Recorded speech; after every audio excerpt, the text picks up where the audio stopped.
So we got this new Republican Speaker of the House. And the good news is he says there's insufficient evidence to impeach Joe Biden. And he gave a great speech where he said, look, impeachment requires these things. And though we have evidence of these things, we don't have evidence of those things. So we're not going to be able to impeach him. And I'm seeing a lot of people are kind of angry about it. But I got to be honest. I'm actually happy about it. I am now I'm pro Biden, ladies and gentlemen. I want Joe Biden to be the Democratic nominee. I am happy that the Republicans have seen it clearly and understand now that Joe is a great guy and should stay president, and he should be the Democrat nominee in 2024. I strongly hope that is the case. Why? Because Trump is leading in 5 of 6 swing states, and Democrats actually want Joe Biden out. Here's what's funny.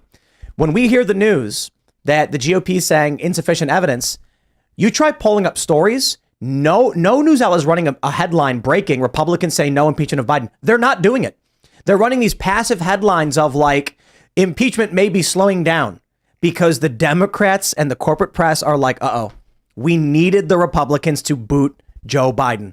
And now that he's in, how are we going to win? So we'll talk about that. A couple other stories, just whatever. It's Eric Adams got raided by the FBI. You may have heard the story, but his phones have been seized. Something to do with donations to Turkey. It's getting crazy out there. But it's Friday night, so we're chilling. Before we get started, my friends, head over to timcast.com and watch Infringed. Become a member by clicking Join Us. Sign up, and you can watch our latest documentary by Lauren Southern, Infringed, Gun Rights in America, breaking down the issue of gun rights in this country. I think this is something you need to share with your friends and family. The most important thing, if you know people who are uninitiated and don't know much about guns or anything like this, you want to show them this. Why? Get them while you can. Indoctrinate them first. The left is going to come and argue to take away their rights and say they don't have a right to defend themselves, and they're going to just splatter propaganda on their faces.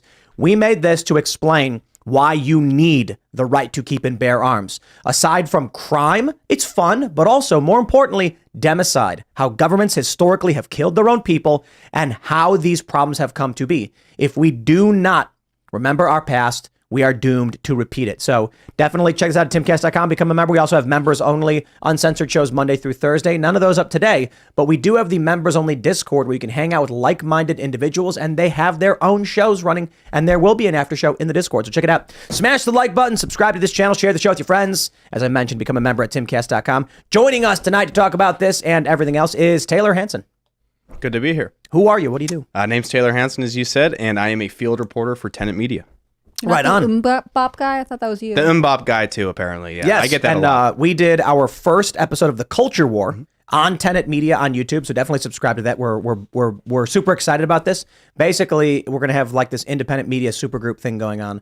So there's going to be a lot of really awesome content. And I'll just say right now, one of the best things for us, it's one show a week we're going to be doing with Tenet Media in the mornings, The Culture War. But basically, it's a major cross promotional benefit for all of us that when Taylor's doing his reporting, when we're doing Culture War, the people who find our podcast or find his reporting, there's crossover, and so it's going to be very, very beneficial coming into this presidential election cycle. So super excited to have you, man. Can't wait. Hannah Claire's hanging out. Hey, I'm Hannah Claire Brimlow. I'm a writer for Timcast.com. You should follow at Timcast News on the various social media platforms. And we have I don't know what your position is at Trash House Records, but it's Carter Banks. Yes, Trash House Records. Timcast music producer, Carter Banks. Got lots of Ian stuff coming up. Is just gone.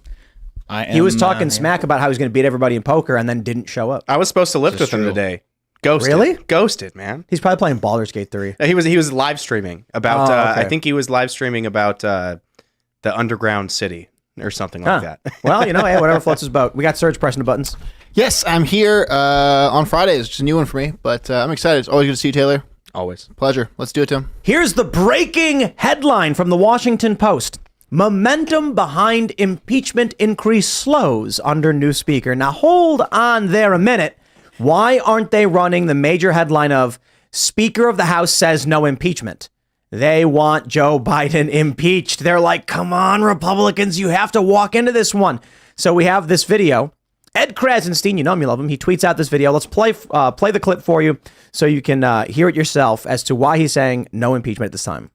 I mean, let this be an open invitation to President Biden. I know the White House is recording all this. They're watching what we do here. Here's the open invitation.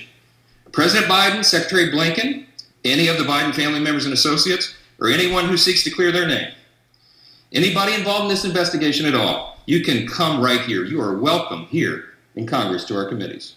We on the House Judiciary Committee, House Oversight Committee, Weaponization Committee, the Ways and Means Committee, any of them. Pick your committee, and we'll bring you in, and you can clear your name. Mr. Speaker, we would love to return our full focus to our regular and important work here. But the facts and our sworn oath to defend the Constitution require this inquiry. And I'll close this with this, and I'm going to bring up a couple of my colleagues who will share their thoughts as well. But remember that Article 1, Section 2 of the Constitution itself expressly states that the sole power of impeachment belongs here to this House. And then Article 2, Section 4 says, listen to the language carefully, it's expressly written in the Constitution. This is not political talking points, we're not making this up. It says in Article 2, Section 4, that the president shall be removed from office on impeachment for and conviction of treason, bribery, or other high crimes and misdemeanors. My friends, I just listed just a small sampling, just the tip of the iceberg of the credible allegations and the mounting evidence that shows that Joseph Biden has engaged in bribery schemes, pay-to-play schemes. This is what the evidence shows. And now for the best part. Here is the quote from the Speaker of the House. There is insufficient evidence at the moment to initiate formal impeachment proceedings against Joe Biden. So after hearing what he just said, now you have it from the Washington Post as well. You have the tweet from Mike Cernovich. He says, "Congratulations, everyone." That's his quote. So why the change of why the change of pace here? And I think it's fairly obvious. Democrats actually want him impeached and convicted, and the Republicans, like Mike Johnson, previously was saying, yes, look what he's done. We have evidence. We have these checks. All of a sudden, he's saying there's insufficient evidence to move forward. Yeah, they want Biden to stay. Yeah, it's kind of hilarious that the Washington Post headline is sort of scolding Mike Johnson for not moving forward with the impeachment we all theoretically wanted for a while. But it just goes to show you the DNC absolutely hates Biden. And maybe it's just a 4D chess move. I mean, they know that Biden is the weakest candidate here. And if they can keep him in and allow him to essentially ruin the country for as long as he has and the rest of his election, I think they know what they're doing here. I kind of feel the same way. It does seem like they've got all this stuff out in the open. It's pretty obvious that he should be impeachable, but he is not. Hey, I support it. They're not going to impeach him. So this is what the Washington Post says it this way. In a closed-door meeting with House GOP moderates this week, he indicated that there is insufficient evidence at the moment to initiate formal impeachment proceedings, according to people who attended the meeting. We'll just go where the evidence goes, and we're not there yet. And then you have, from the Hill, 4 days ago, Mike Johnson has accused Biden of bribery. Now impeachment is in his hands. You see, as he's coming into the speakership, this is what the guy was all about. Now that he's there, what is this, right? I'm not so convinced, right? Mike Cernovich said, "Congratulations, everybody," but I'm not so convinced it's a bad thing. I stated this in the intro. I am pro Joe Biden. Let's keep Joe Biden in there. Hey, he should be the Democrat nominee. Stop. Tim is personally campaigning for Joe Biden right now. Absolutely. I don't understand the argument as to why. I mentioned this before when a lot of people were saying, why aren't they impeaching him now? Why do they keep saying things like this? I was like, maybe they're waiting for an October surprise. Yeah. You want to wait. Look, we're a year away from the election. That's an eternity in an election. I mean, judging by metrics on view counts on videos, right? We're going to get a month out. It's going to be nuts. Everyone's going to be watching, eyes glued to everything. You want to maximize the story. You impeach him right now, the story disappears in 3 months, and then what? Nothing. I'm assuming the Republicans, I assumed they would probably they would move for an inquiry and then impeach him some way down the line. Now I'm thinking they're not going to impeach him at all, and I'm all for it. Let him stay. It seems like they're just using him as a shield. Yeah. Scapegoat down the line. Well, and if Biden got impeached and Kamala became president, it actually would potentially set her up for a run for the White House permanently. And I don't think anyone wants that, including the DNC. She's historically unpopular. Right. And I think generally it looks like the DNC ultimately wants to run Newsom. And so impeaching Joe Biden gets them a half step closer, but it's not perfect. The RNC knows that ultimately Joe Biden is their best bet because he is splitting his own voters in every direction you can see. And so it even though the RNC doesn't know who they want to run, it's probably going to be Trump. They know that Biden is the best opposition because he'll avoid debates and the American public doesn't trust or like him. Well, the swing states are a perfect example of his support right now. and Oh, absolutely. they're not looking good. But I just got to say, like, this statement of insufficient evidence is BS. Everyone knows it. Especially, and if you're a Democrat, you're probably operating under the assumption that the Republicans are lying about their view of the evidence too, because they just put out, what is it, 2 different checks? Was it $40,000 and $200,000? Mike Johnson himself claimed that he has evidence of bribery for impeachment, and now he's walking it back.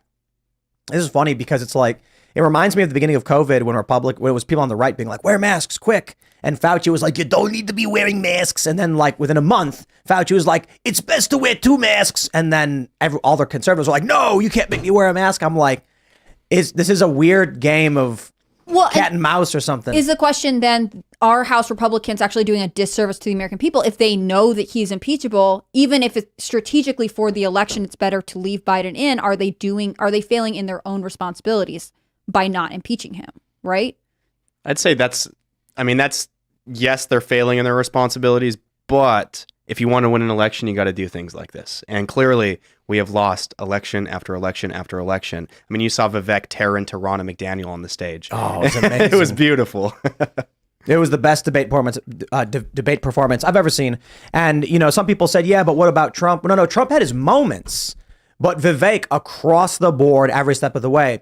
I would say Trump's key moments, like only Rosie O'Donnell and you'd be in jail, individually as moments are the best moments of debates.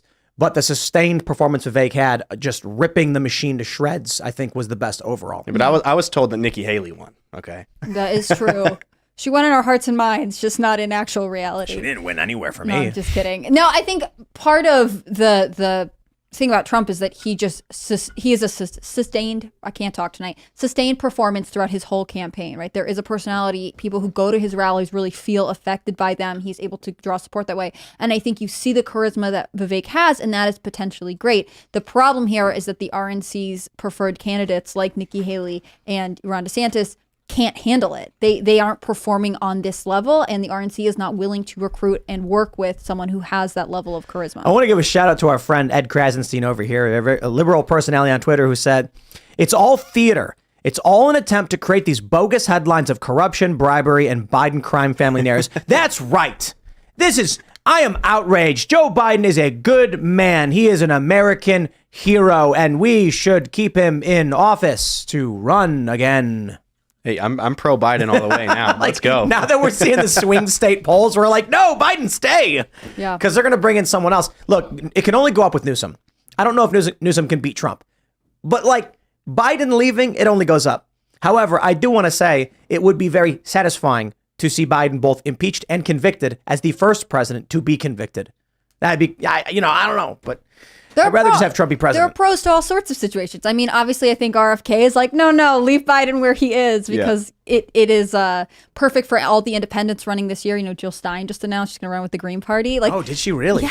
She's back. She's back. Which is like, and I mean, that should be a tell of itself, that the fact that all of the independents who are coming out ultimately, no matter what the mainstream media tells you, hemorrhage voters away from Biden who can't keep them anyways because they think he's too old and they're not confident in his performance. The best thing he can do for Republicans is stay where he is, because he's a roadblock for the DNC.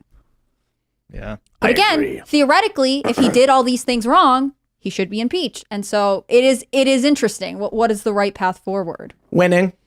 Yeah, probably. And so it's like, how about we just impeach him after he loses? We agree. let him run. Trump wins, and then we impeach him, because you can do post-presidential impeachments. That's what they did to Trump, and you can do it, and then we'll criminally charge him and convict him, and he can share a jail cell with his son. They'll play Scrabble together. It'll be very lovely. Yeah, it'll be a super fun relationship. They'll love spending time They'll get together. real close. Yeah, after all these years, they'll finally hang out. Come on, man. It's not a word. Is absolutely a word. It's in the Scrabble dictionary. That's what I think whether the RNC likes it or not, I think Vivek is going to be the future of the GOP. And they're going to push back on him as hard as they can. I mean, we saw it during the debates, but there's no stopping him at this point. He's got Trump energy, and he's young. I think he is, what I said of Vivek the other day is that he is the right-leaning leader of the millennial generation. That is to say, I am not saying he is a leader of all millennials. I am saying of the millennials and younger, and even some older people, but I mean, he speaks really, really well for millennials. Of those who are leaning moderate to right, maybe post-liberal or conservative, this guy is on top of all of the issues.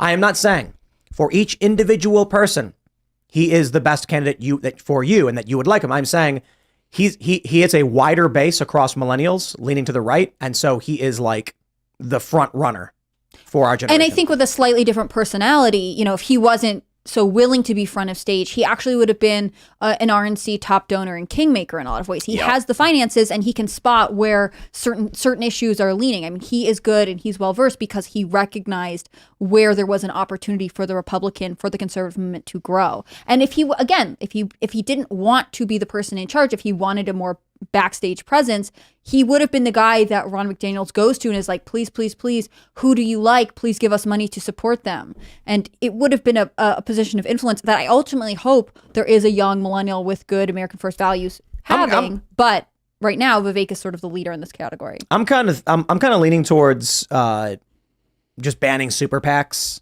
and PACs. It's tough because this conversation's come up quite a bit in the past 10 plus years where you have the Citizens United ruling, a question of whether or not you can give unlimited funds to super PACs. What are the rules? And we all know that these politicians are coordinating with their PACs and their super PACs. They're just not formally coordinating. So someone goes out to dinner, a guy that I met, my neighbor meets a guy and they talk about what the plan is. And then I tell them my plan and he tells them the plan. And then everyone enacts the same plan. We get it. But my view is right now, a lot of these kingmakers, as you mentioned, you've got people who work in big corporations and they're effectively shadow candidates. They fund someone else to stand in front. The argument for getting rid of super PACs and restricting contributions to any politician is that only the rich would be able to run. And my attitude is I'm like, I don't care about rich people. Well, it's already like that. You look at all these people that run. They're all hyper rich. Like they're all millionaires. But I don't even care. If you're rich, congratulations. My issue is when some ultra wealthy dude who works in a major pharmaceutical company says, I don't want to leave my $13 million a year job, so I'll just give $5 million to this PAC to get a guy elected who will work for me. Make them have to do it. Make them have to resign from their positions or hand off the position and then run for their $144,000 a year job. They're not going to want to do it. Or is it $174,000 or 100? What's the salary? I think it's 174, right? Yeah, I don't know. Whatever. That's my point. I don't know. There's a lot of pitfalls there. The argument is you have a right to spend money how you want. If you want to buy commercials, you can.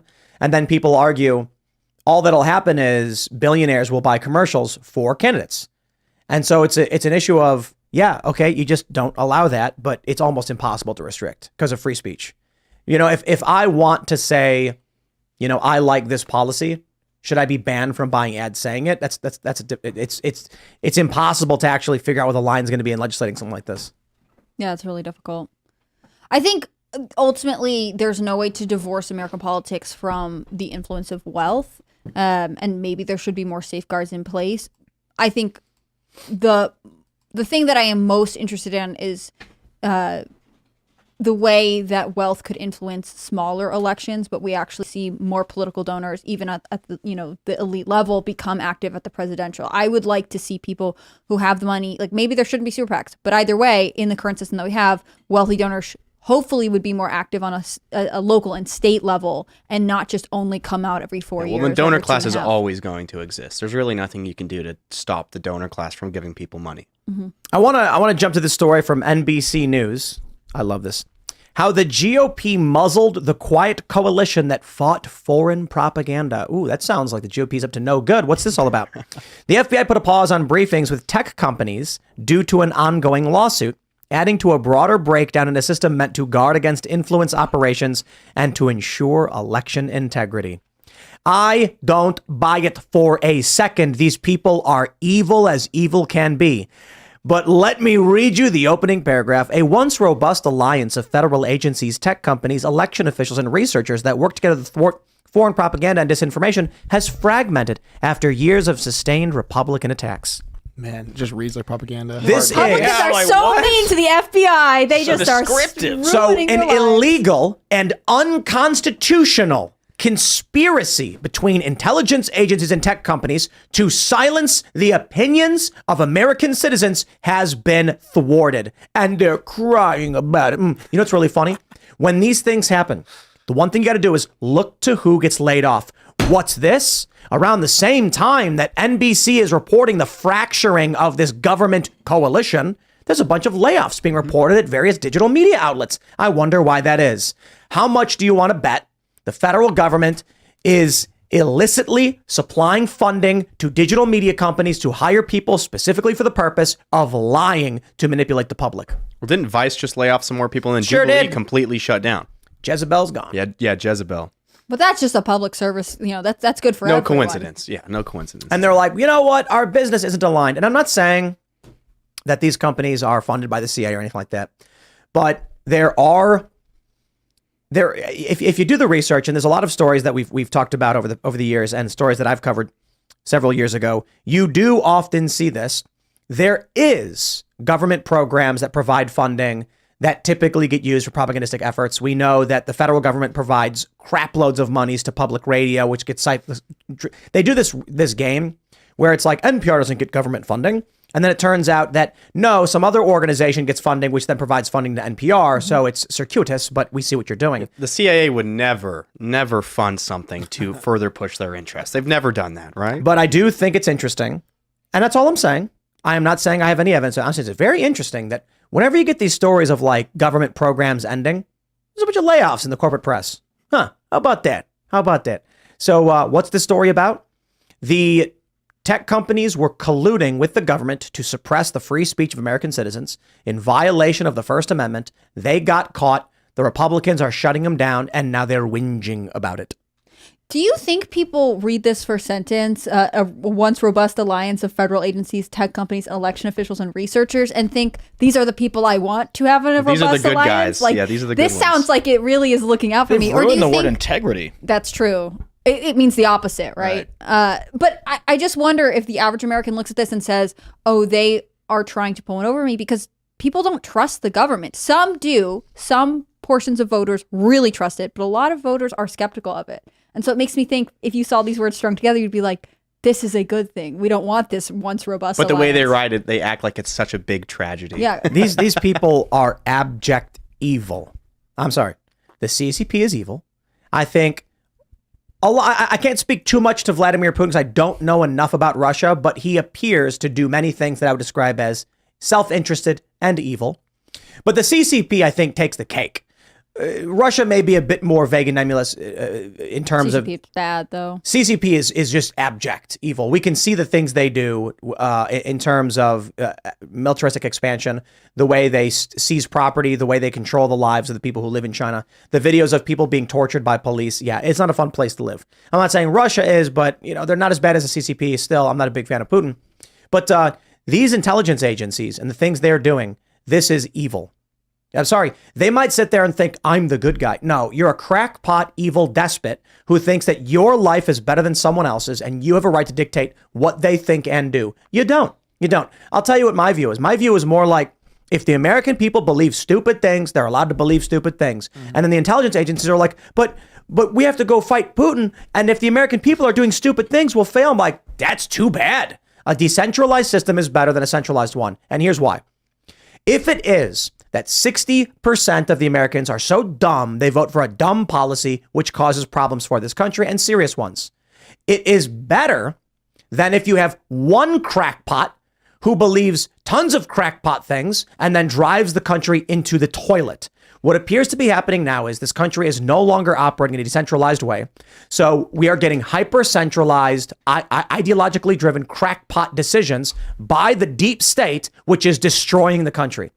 And then in the meantime, they're saying, but it's everyone else who's the problem. Dude, let grandma post her stupid memes on Facebook. Let people be wrong and let the best ideas win. When you try to control everything and regulate everything, we look, there's a great meme Luke Rukowski posted, and it's the private sector from 1950 to today and the public sector from 1950 to today. And guess what?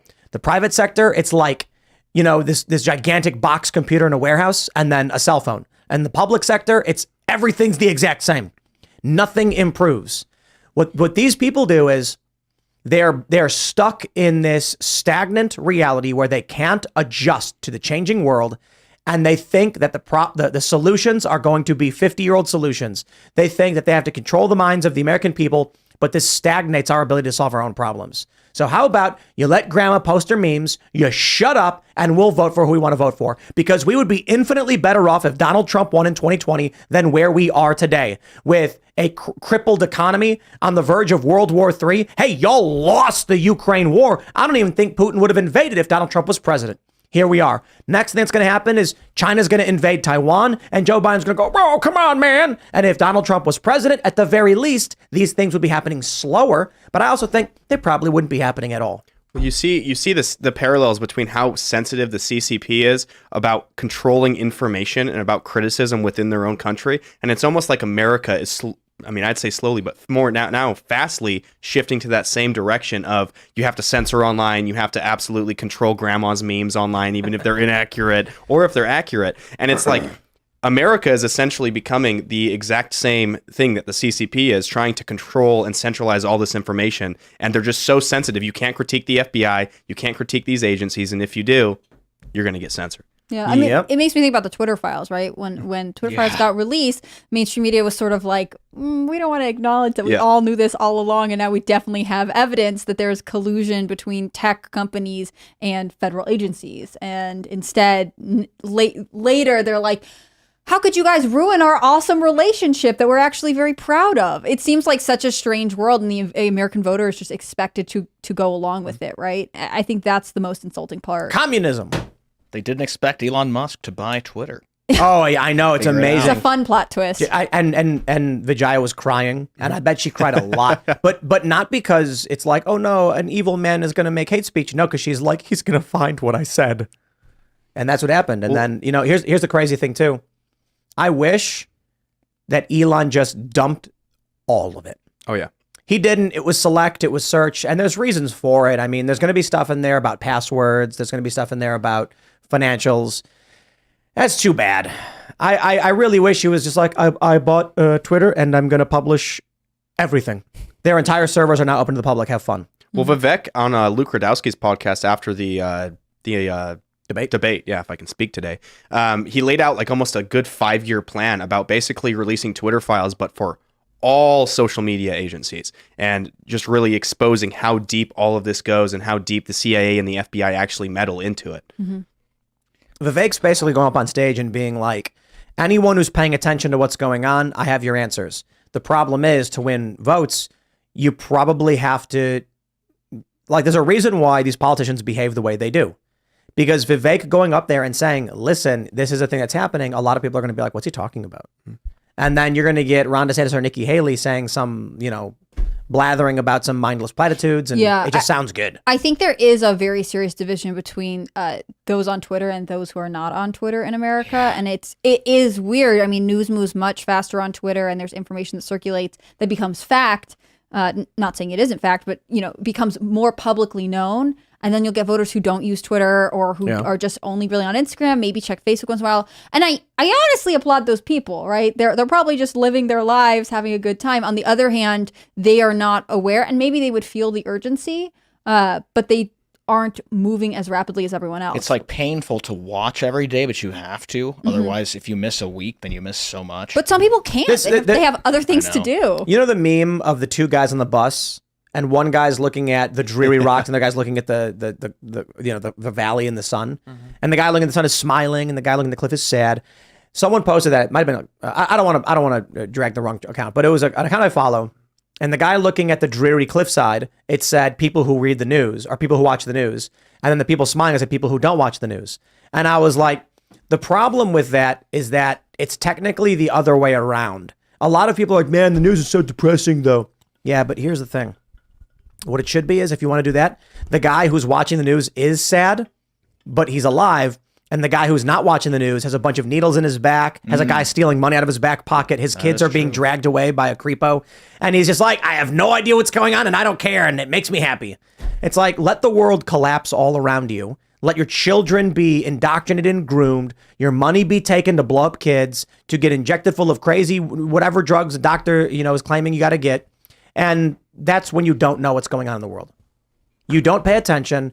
You and your family suffer, and they suffer for the future generations suffer. Those are the same people that, say, oh, as long as it doesn't affect me doing X or this, as long as I can get a beer at the end of the day, then it doesn't worry me. Yeah, But but then it'll affect it them worries you eventually. very quickly when Right. things start hitting the fan as they are right now. Yeah. Yeah. I think. Sorry, you gonna say something? Oh well, I was just gonna say, Tim, we had I think Genocide Losing My Mind reached, it was their year anniversary for that a couple days ago. I was reading a comment and someone was like, anyone back here a year later thinking like, wow, they knew ahead of time, crazy, because like Knew ahead of it was time. before the Ukraine thing. I mean, 80% of that song was written 20 years ago. True, but it was just kind of funny how we had put that video out and like the bridge is just like all the bombs and Oh, planes right, and stuff, right. and I'm like, oh shit. Mostly peaceful drone strike. Right. The world is ending. Here's why it's a good thing. Yeah. Yeah, we're gets- making fun of the media, and then they're doing exactly what we joke. I They're mean, like, look, thank you for the plot ideas. This is nobody Right. beats the Babylon Bee. They wrote that article, and it said woke activist and skinhead try arguing but end up agreeing on everything. And then someone was like, Babylon Bee strikes again, and there's an article saying like, why are neo-Nazis joining pro-Palestinian protests? Yes. Speaking of that Ryan Long and Danny Polishuk video where it has like the hardcore racist guy and then someone who's Yeah. like in BLM. Yeah. They have every opinion is like exactly aligned. It's so great. Welcome to the modern era, man. Yeah. What a crazy time to be alive. It is a crazy time to be alive. And I think that's the thing that I love about people who don't really engage with the news is like they've got enough on their plate. They can probably tell you everything that's going on in their hometown, in their office. They know everyone's birthday because their brain is not occupied with trying to keep up with everything. I think it's important to be engaged and be aware. On the other hand, I'm sure people who are obsessively following the news miss all kinds of things in their personal lives. You have to have a balance of these things. Let's jump to this story from the American Survey Center. It looks like it's American Enterprise Institute. Generation Z and the transformation of American adolescence.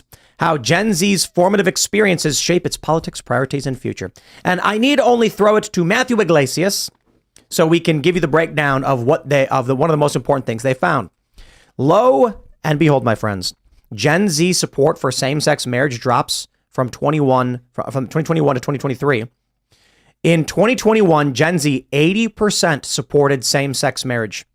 Today, it is 69%, lower than millennials. Higher than Gen X and higher than boomers, but lower than millennials. Now, that's really, really interesting. Millennials' approval for same-sex marriage went up. Generation X went up, and boomers went up, and Gen Z went down. So what Matthew Iglesias says is that it's probably a fluke. However, he goes on to say, I do think we now have a good amount of evidence that Zoomers are going to be more conservative than millennials. But this particular finding is just really fishy. Sure, that may be, but the data shows it. And we have that right now. But we can see that there's interestingly, I'll tell you exactly why I think this is happening. Take a look at this. Gen Z's unique teen experiences. Percentage of Americans who report participating in or experiencing the following in their teen years. Gen Z, regularly attended religious services, 52%. Millennials, 58%. Gen X, 64%. Boomers, 71%. Gen Z is down in religious experiences. Had a part-time job, 58%. Millennials, 70%. Gen X, 79%. Boomers, 82%. Had a boyfriend or girlfriend, 56%. Once again, millennials, 69%, 76%, 78%. Drank alcohol or smoked pot or cigarettes occasionally. Gen Z, absolutely not smoking and drinking. And then felt lonely or isolated, 61%. Millennials, 57%. Generation X, 44%. Boomers, 36%. You want to know why it is that Gen Z probably had a huge pushback against same-sex marriage in the past 2 years? It's laid out exactly right here. They are lonely. They are isolated. They don't have significant others. And they're feeling like this weird neo-woke, whatever you want to call it, world, this cultural world, is causing them relationship problems they don't see in the older generations. Mm-hmm. So interestingly, Gen Z looks to millennials, Gen X, and boomers, and they're probably thinking, how come they were able to do it? What's going on today is bullish and it sucks. Mm-hmm. And then the old generation who has it are like, we should be more accepting and progressive, causing problems for the young people. I also think outside of all of this, the biggest and most important component here is liberals don't have kids. And 20 years ago, when Gen Z was being created in passionate lovemaking, more conservatives had kids than liberals, and that means there are more Gen Z conservatives than liberals. Conservatives weren't all that killing matters. their kids at mass But rates that's what I like mean. liberals do. Yeah. The liberals not only don't have kids, they abort their kids. They're now getting into practices which can result in the sterilization of their kids. Conservatives are still having less kids for sure. But I tell people when they say, oh, indoctrination, and it doesn't matter. It doesn't matter because two reasons. One, more conservative kids, no matter what, means more conservative future, no matter what. There's only so much indoctrinating can do, and it can convince people, it can change people, but it can't be as pronounced as literal biological reality of human beings who are created in conservative spaces. So the indoctrination needs to take place in areas where the left has control or is taking control. But conservatives are pushing back in the culture war, which means they're losing. But more importantly, one of the most important things outside of biological reality is the economic reality. Even the child of a leftist family is now wondering why it is they can't find a boyfriend or girlfriend, they can't find a job, and they feel so lonely.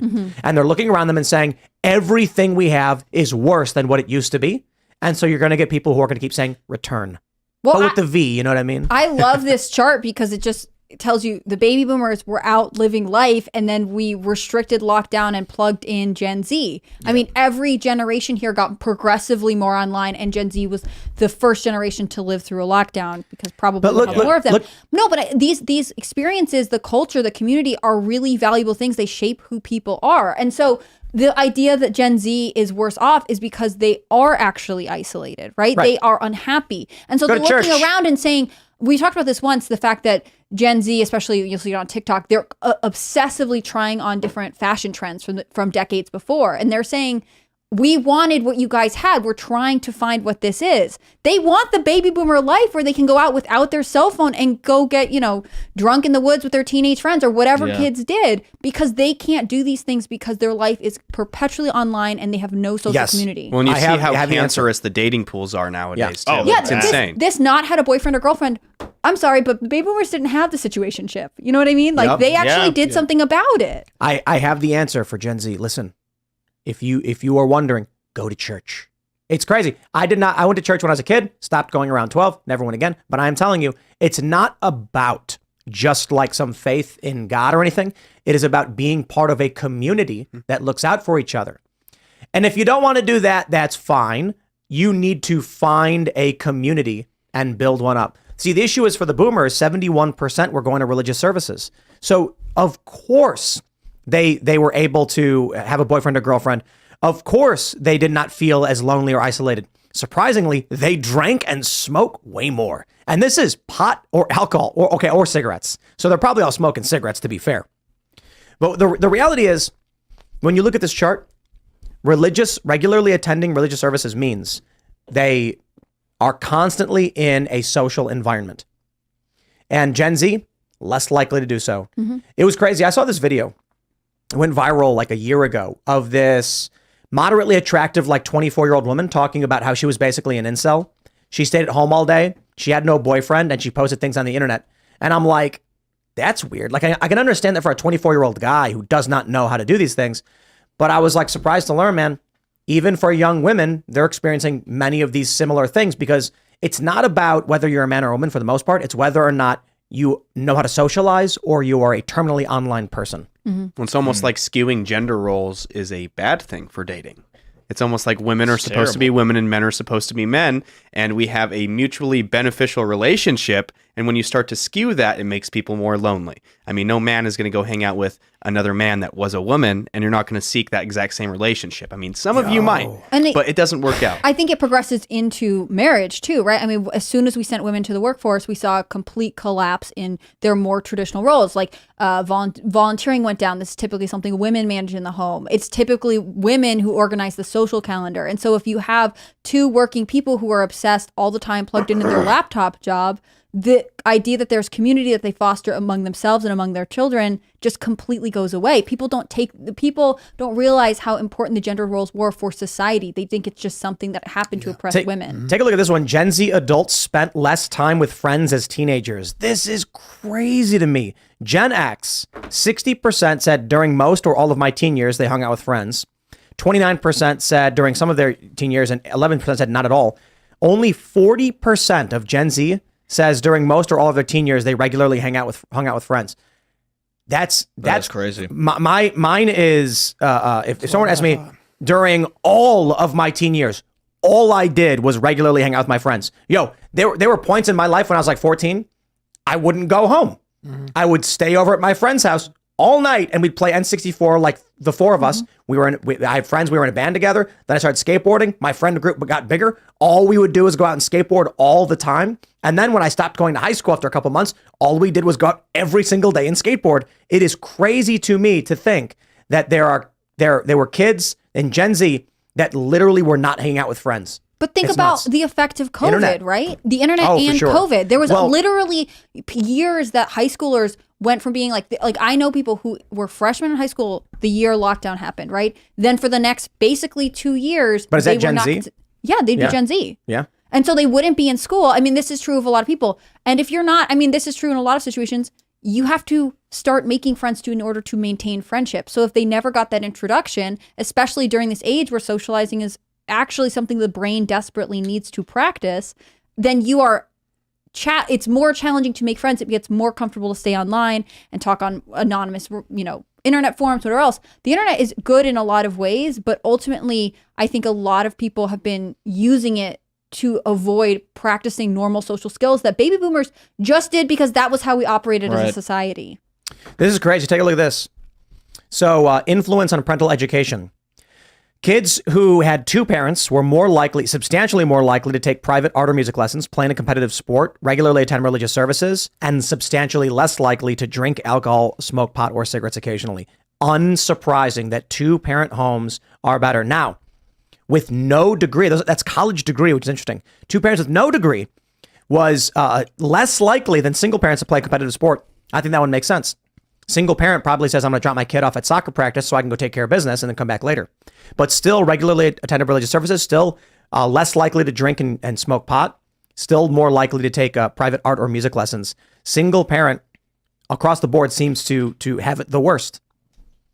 And I think that's increasing. There was a viral post that's probably fake, but it was like a woman saying she was seeking a sperm donor. And I think I had a video about this earlier. There's a black market sperm donation thing happening on Facebook where women are like, I'm trying to get pregnant, so I need a donor. And it's just like, it's the weirdest thing. This is what has evolved of procreation. I seriously think we're going towards pod babies because women are gonna be like, I'm gonna keep there's a movie about it. I forgot what it's called, but it's like a woman wants to have a kid, but she's a careerist. So she ends up getting a pod where the baby grows in a thing and they put it in a closet. Which is a metaphor for motherhood there, right? She's going to have it happen somewhere where she's not actually having to deal with it. Well, you bring it to work and then you put it in the closet. But it's like, so it's kind of a bad ending anyway. But I think that's definitely where we're going. One of the big trends now is that women are seeking unvaccinated sperm only. Mm-hmm. But in one of those posts, the woman was like, I want a man to come and donate in person the natural way and then leave and I'll take care of the baby on my own. This means that baby has only a mom. Mm-hmm. Mm-hmm. This is a recipe for disaster for society. Target sells insemination kits now. What? What? Yes, breaking news from me on air. Yeah, they sell it next to like all of the like sexual care items, tampons or whatever else, and condoms. Since when? I don't know since when. I just noticed men don't know about these things, I guess. Next to condoms, it seems counterproductive. Because it's all like the aisles are near each other. I'm not going to talk about my shopping habits, but like the thing is, if you're trying to buy any kind of care item for women, they'll put them next to like whatever. It's saying you don't need men for this. This is not something you need. I mean, theoretically, it could be an ode to the same-sex community, right? They're saying, young lesbian couple, we have something you are looking for. How empowering. You don't need to get it from Jeff Bezos. That on the Target website, at-home insemination set. Yeah. And oh man, there's a picture of a woman holding some, with the thing. On Target. On Target. I can't show this image on YouTube. Guys, don't worry. Carter looks it up. He's like, oh my wow. God. I got to see this. I would display it on screen if I was allowed to on YouTube. Look, I think having children is great, but I think this is a weird one to return to. Oh my God. You saw it. Way Such too a Friday much. show. Are you serious? I'm impressed. Oh no, there's oh my God. There's a photo of the woman there's a how to do it. You guys have looked at this way more than I have. It's on Target's website. This is concerning. I just saw the box in the store. Oh, there's a how-to. Good. Yes. Yeah, One of the photos. step-by-step directions. One of the photos shows a woman's legs on the bed with a hand coming down with it, and it's full. And wow, I Yo, stopped Won't at be the full hole. for long. That video where the scientist is walking through the room, there's all the babies in the pods. We're almost there. They grew that goat or whatever, that lamb in the bag, right? So we are getting really close to being able to grow life in bags. I'm sorry. We can already do it. The question is, will the government allow people to grow humans? In that movie where they grow babies in the pods, they passively this you know why the movie was bad? Spoiler alerts, everybody. I'm sorry. The movie was bad because they did not explore the ramifications of pod babies. It was just about people who had a pod baby. The issue is, at one point in the movie, they're like, my child was born through your services. He doesn't dream. And they never answer what this is about. And I'm just like, perhaps it has no soul or something like that. I don't know. But is that sort of what they're saying, right? People who are trying to outsource having to carry children are also not actually that interested in the children that they create. They don't care if they can't dream. They might raise it as a red flag, but ultimately it's about themselves. Well, it's almost like a what's feeding trophy. them. That's how, I mean, I feel like childbearing in general is going, especially when you have like the same-sex couples just buying kids now. It almost just seems like a trophy at this point. And they're less caring about, having a mom and a dad in a traditional family. And Sorry, we have to ignore that middle school half Well, the it's table. it looked like a COVID test of some kind, and it was like all of a sudden it was like, It's like a jelly. You know those things they used to put the jelly in the jelly donuts? Yeah.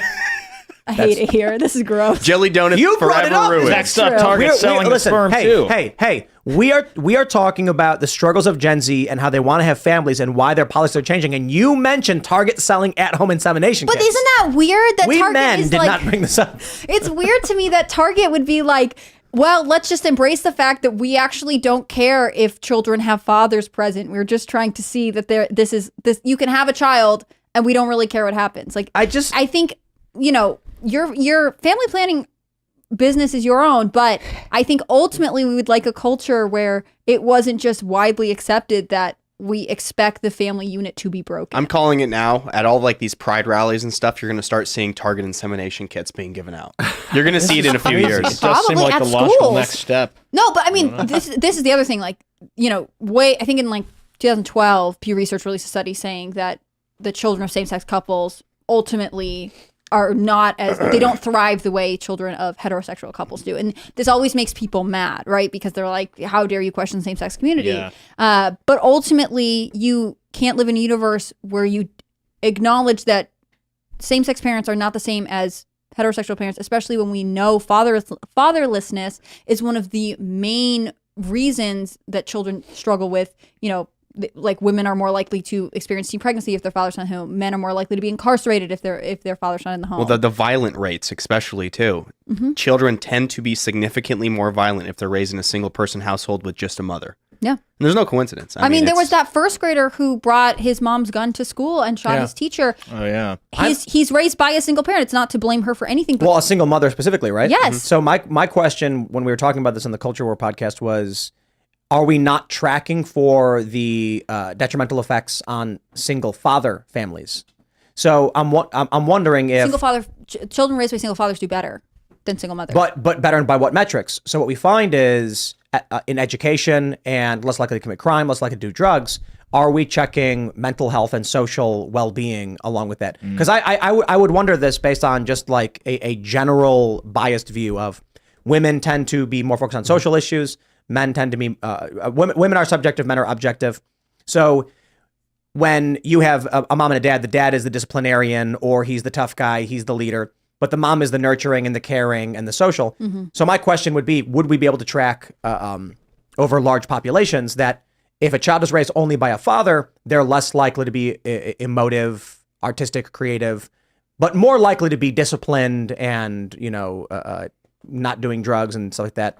I don't know. I don't know for sure. Seems like it would check out. I think But I'm saying like we don't actually have studies that track these things because we are concerned as a society with are they committing crimes and going to jail because we got to pay for that. Mm-hmm. If someone's like I'm into math and not literature, it's like okay, well we don't really care. You're allowed. So that's why we say single father families do better than single mother. But then I think for the holistic human experience, without in either capacity is going to be bad for us. Yeah, I think you need both, and I think that's ideal, right? I traditional family W. mean, it's just You don't need it's two good. of each. I mean, I have heard that, and I don't want to say this with so much confidence. I had read once that having like children whose moms stay at home with their young read earlier. Like I've read that there are benefits to that, but you're right. Ultimately, are they, having children as children, and are they going to jail is sort of something we're measuring more intensely because it has an effect on the taxpayer. Hey, man, this is really interesting right here.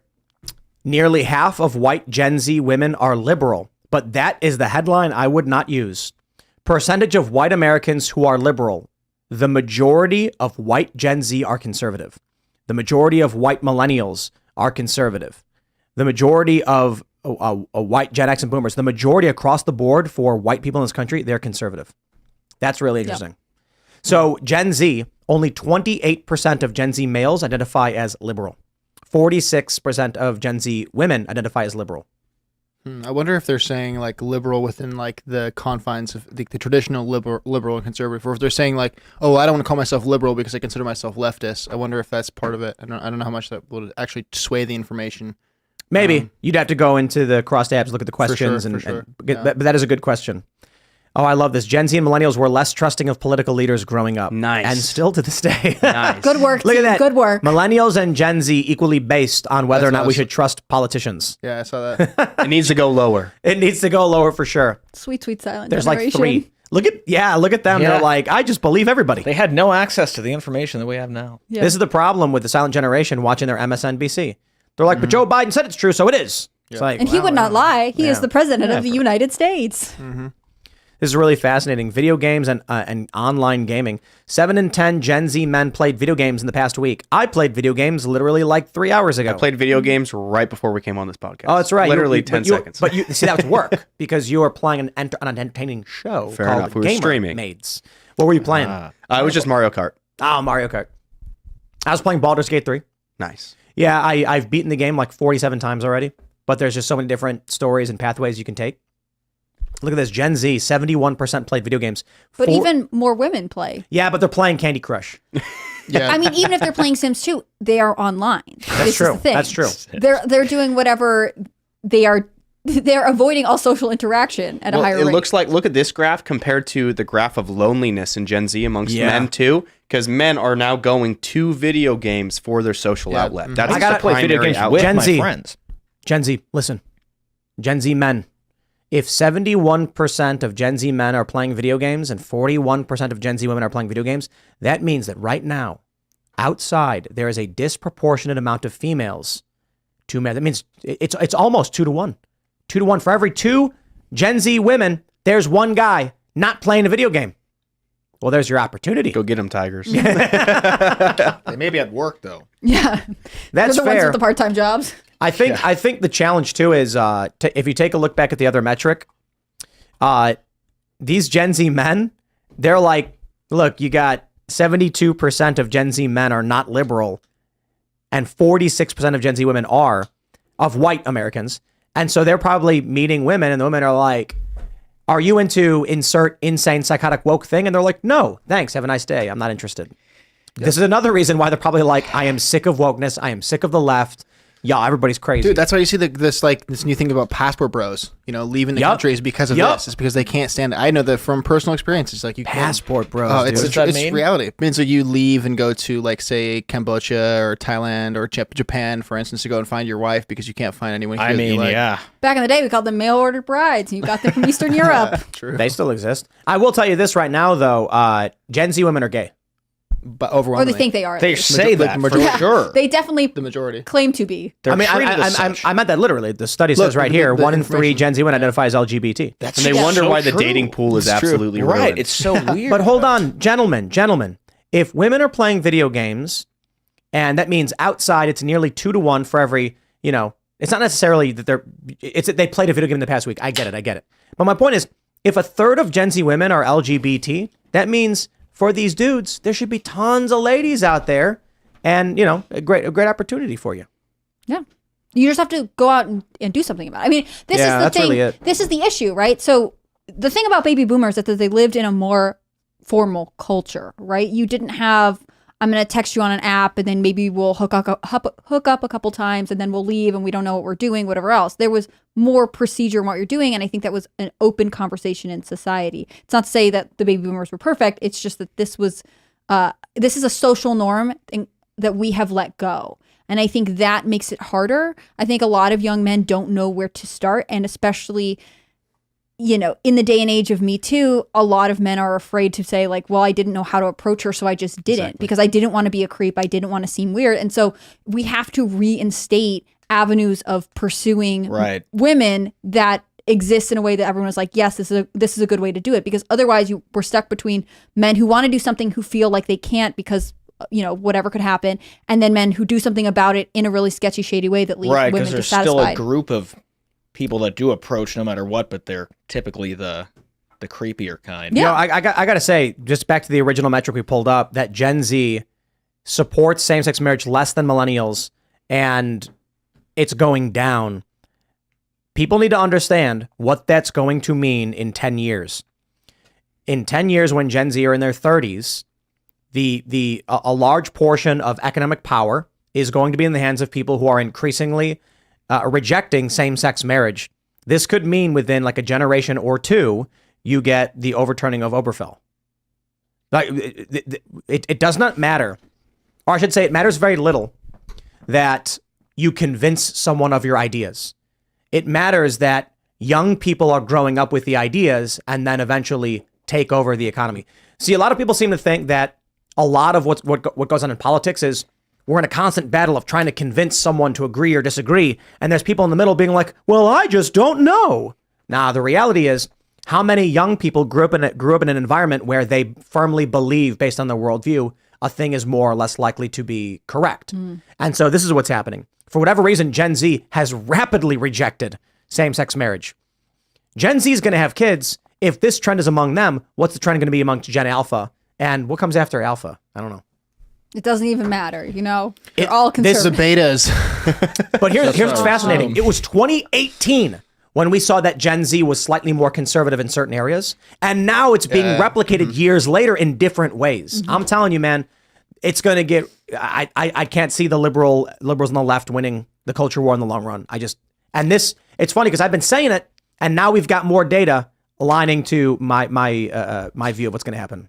If winning generational support is a long-term game, do you think that the left got too confident, that they pushed the envelope too far? Initially, they said, "Oh, just don't go to church and maybe, you know, let people marry each other." And now they're like, and also erase gender. And that was like one step too far. I think the gender is really what's the whole gender confusion and everything that they've been pushing so hard down everybody's throats. I think that's what's going to tip the scales in the long run. I think in general, life sucks for Gen Z.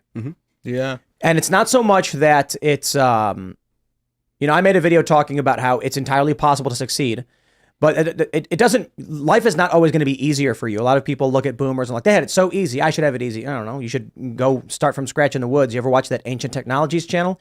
Learn to build a mud hut and survive off nothing. There's a lot of great things that are handed to you. So it is what it is. Not everybody's going to be rich, but I do think Gen Z is struggling with depression. They're struggling with, like we already saw, loneliness, isolation, and they're going to blame the structures that were created by the generations before them. But interestingly, they're going to want back what the boomers had, which is kind of crazy. Yeah. What was the percentage of boomer women who identified as LGBT? Oh, it's non-existent. 3%. So 3. Hey, things are looking Wow. up, guys. Things are looking And up. how much? went How from 3 much to of 1 this to 3? is Gen Z women just saying that because they think they need to fit in? Yeah. Yes, a lot of it is 100%. Even so, though, that may be a reason why these, like the dudes are so pissed and they're like, yeah, we don't want this because that's lowering our dating pool by like 70%. I think dudes want wives. They do. Yeah. Well, it's almost Wives like it's who in want our them, inherent right? nature Right. to seek the opposite sex. It's like literally how we're hardwired. And now that the dating pool is so skewed and so messed up, men don't have anywhere to go. And that is ultimately going to build frustration until it hits a breaking point. And I think these graphs pretty much should Take a look show at this that. one. Most Gen Z men say they are not feminists. Nice. Good. Yeah. Interestingly, Gen Z males and Gen X males are comparable. Guess what, ladies and gentlemen? Which generation created Gen Z? Gen X. Gen X did, yeah. So I can't tell you why Gen X created a whole bunch of feminists babies, female ones, but the dudes are comparable to their dads. Isn't that crazy? The thing probably- is, sorry, you go. I was going to say it's probably the shift in the workforce of women becoming the boss girls. That's probably the shift with the feminism. I think that's part of it. Also, every generation of women, like the majority, identify as feminists, and so they think they're doing the right thing. They think they're doing what their moms want them to do. Most of them didn't and even I know wonder what if that will feminism change. means. No, Here's the yeah. funniest thing. Gen Z women are most likely to report being treated disrespectfully by the opposite sex. I don't What a believe shock. this is related to being disrespected. I think it's related to the hyper wokeification and expectations.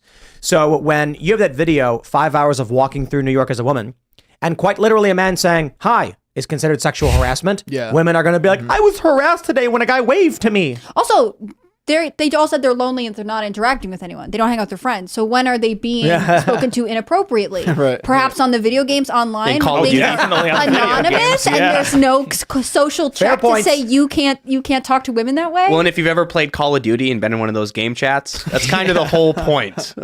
Yeah, seriously. So I think they should interact with real men in real life and see if this is the same thing. It's also more socially expected among Gen Z and millennials, but more so among Gen Z. Walking up to a stranger in public is taboo, which is it's so crazy to me. Even for millennials, a lot of people think it's very difficult to walk up to a stranger and talk to them.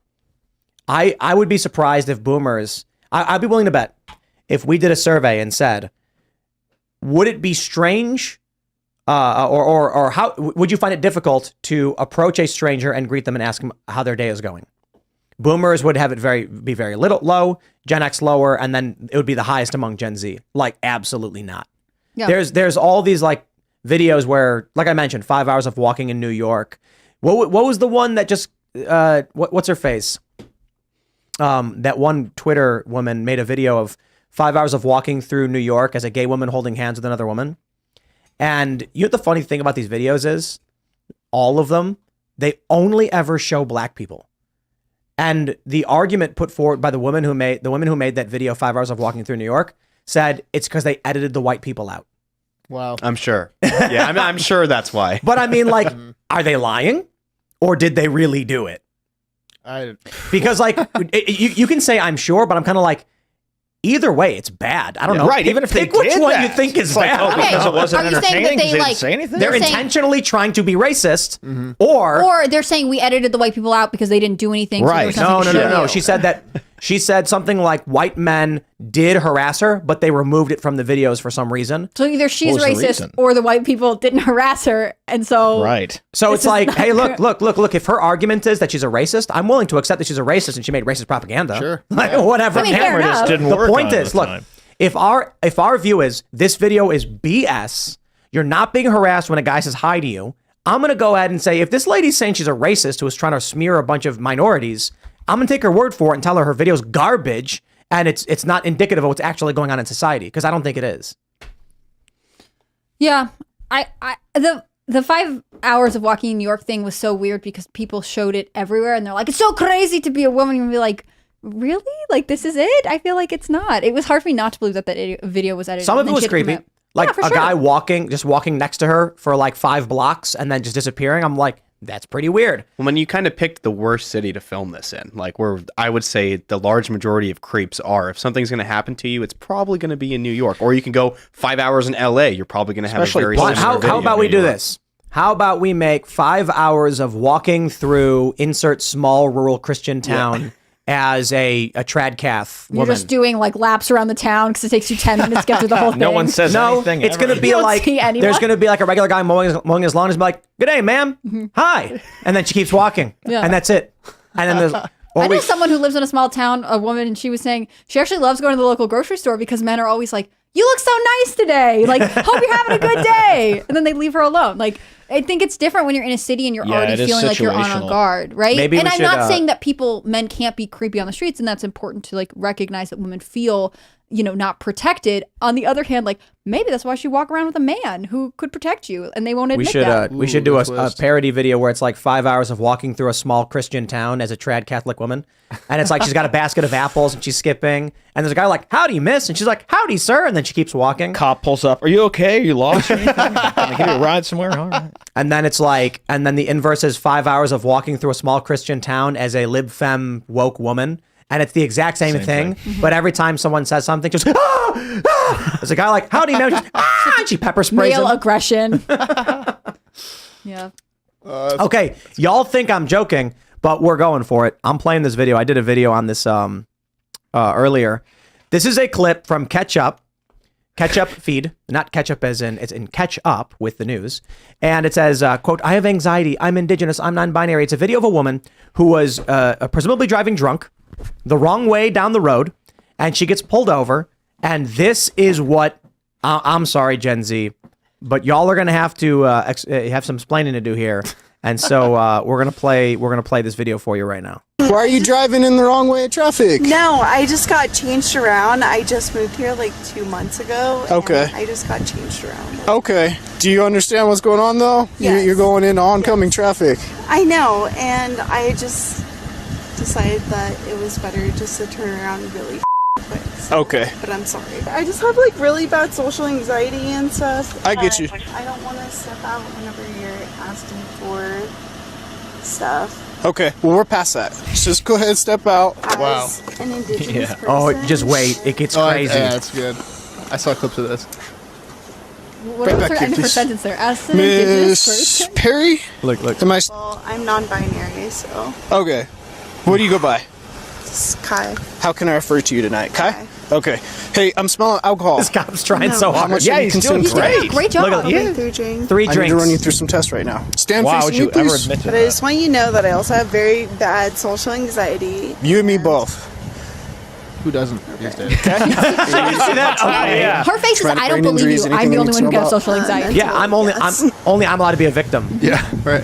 Focus on my finger, please. I am. You're just like trying to intimidate me. I don't know how I'm trying to do that. Oh, This man. is the test. As you know, as an indigenous person, and Correct with that one. I'm sorry, but it's just for me to be on my toes. I get you. Can you remember that I told you that I'm non-binary? I'll try my hardest. I'll refer to you as noticed. Kai, right?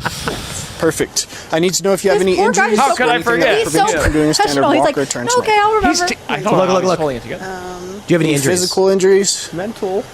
Mentally, yeah. I'm just saying.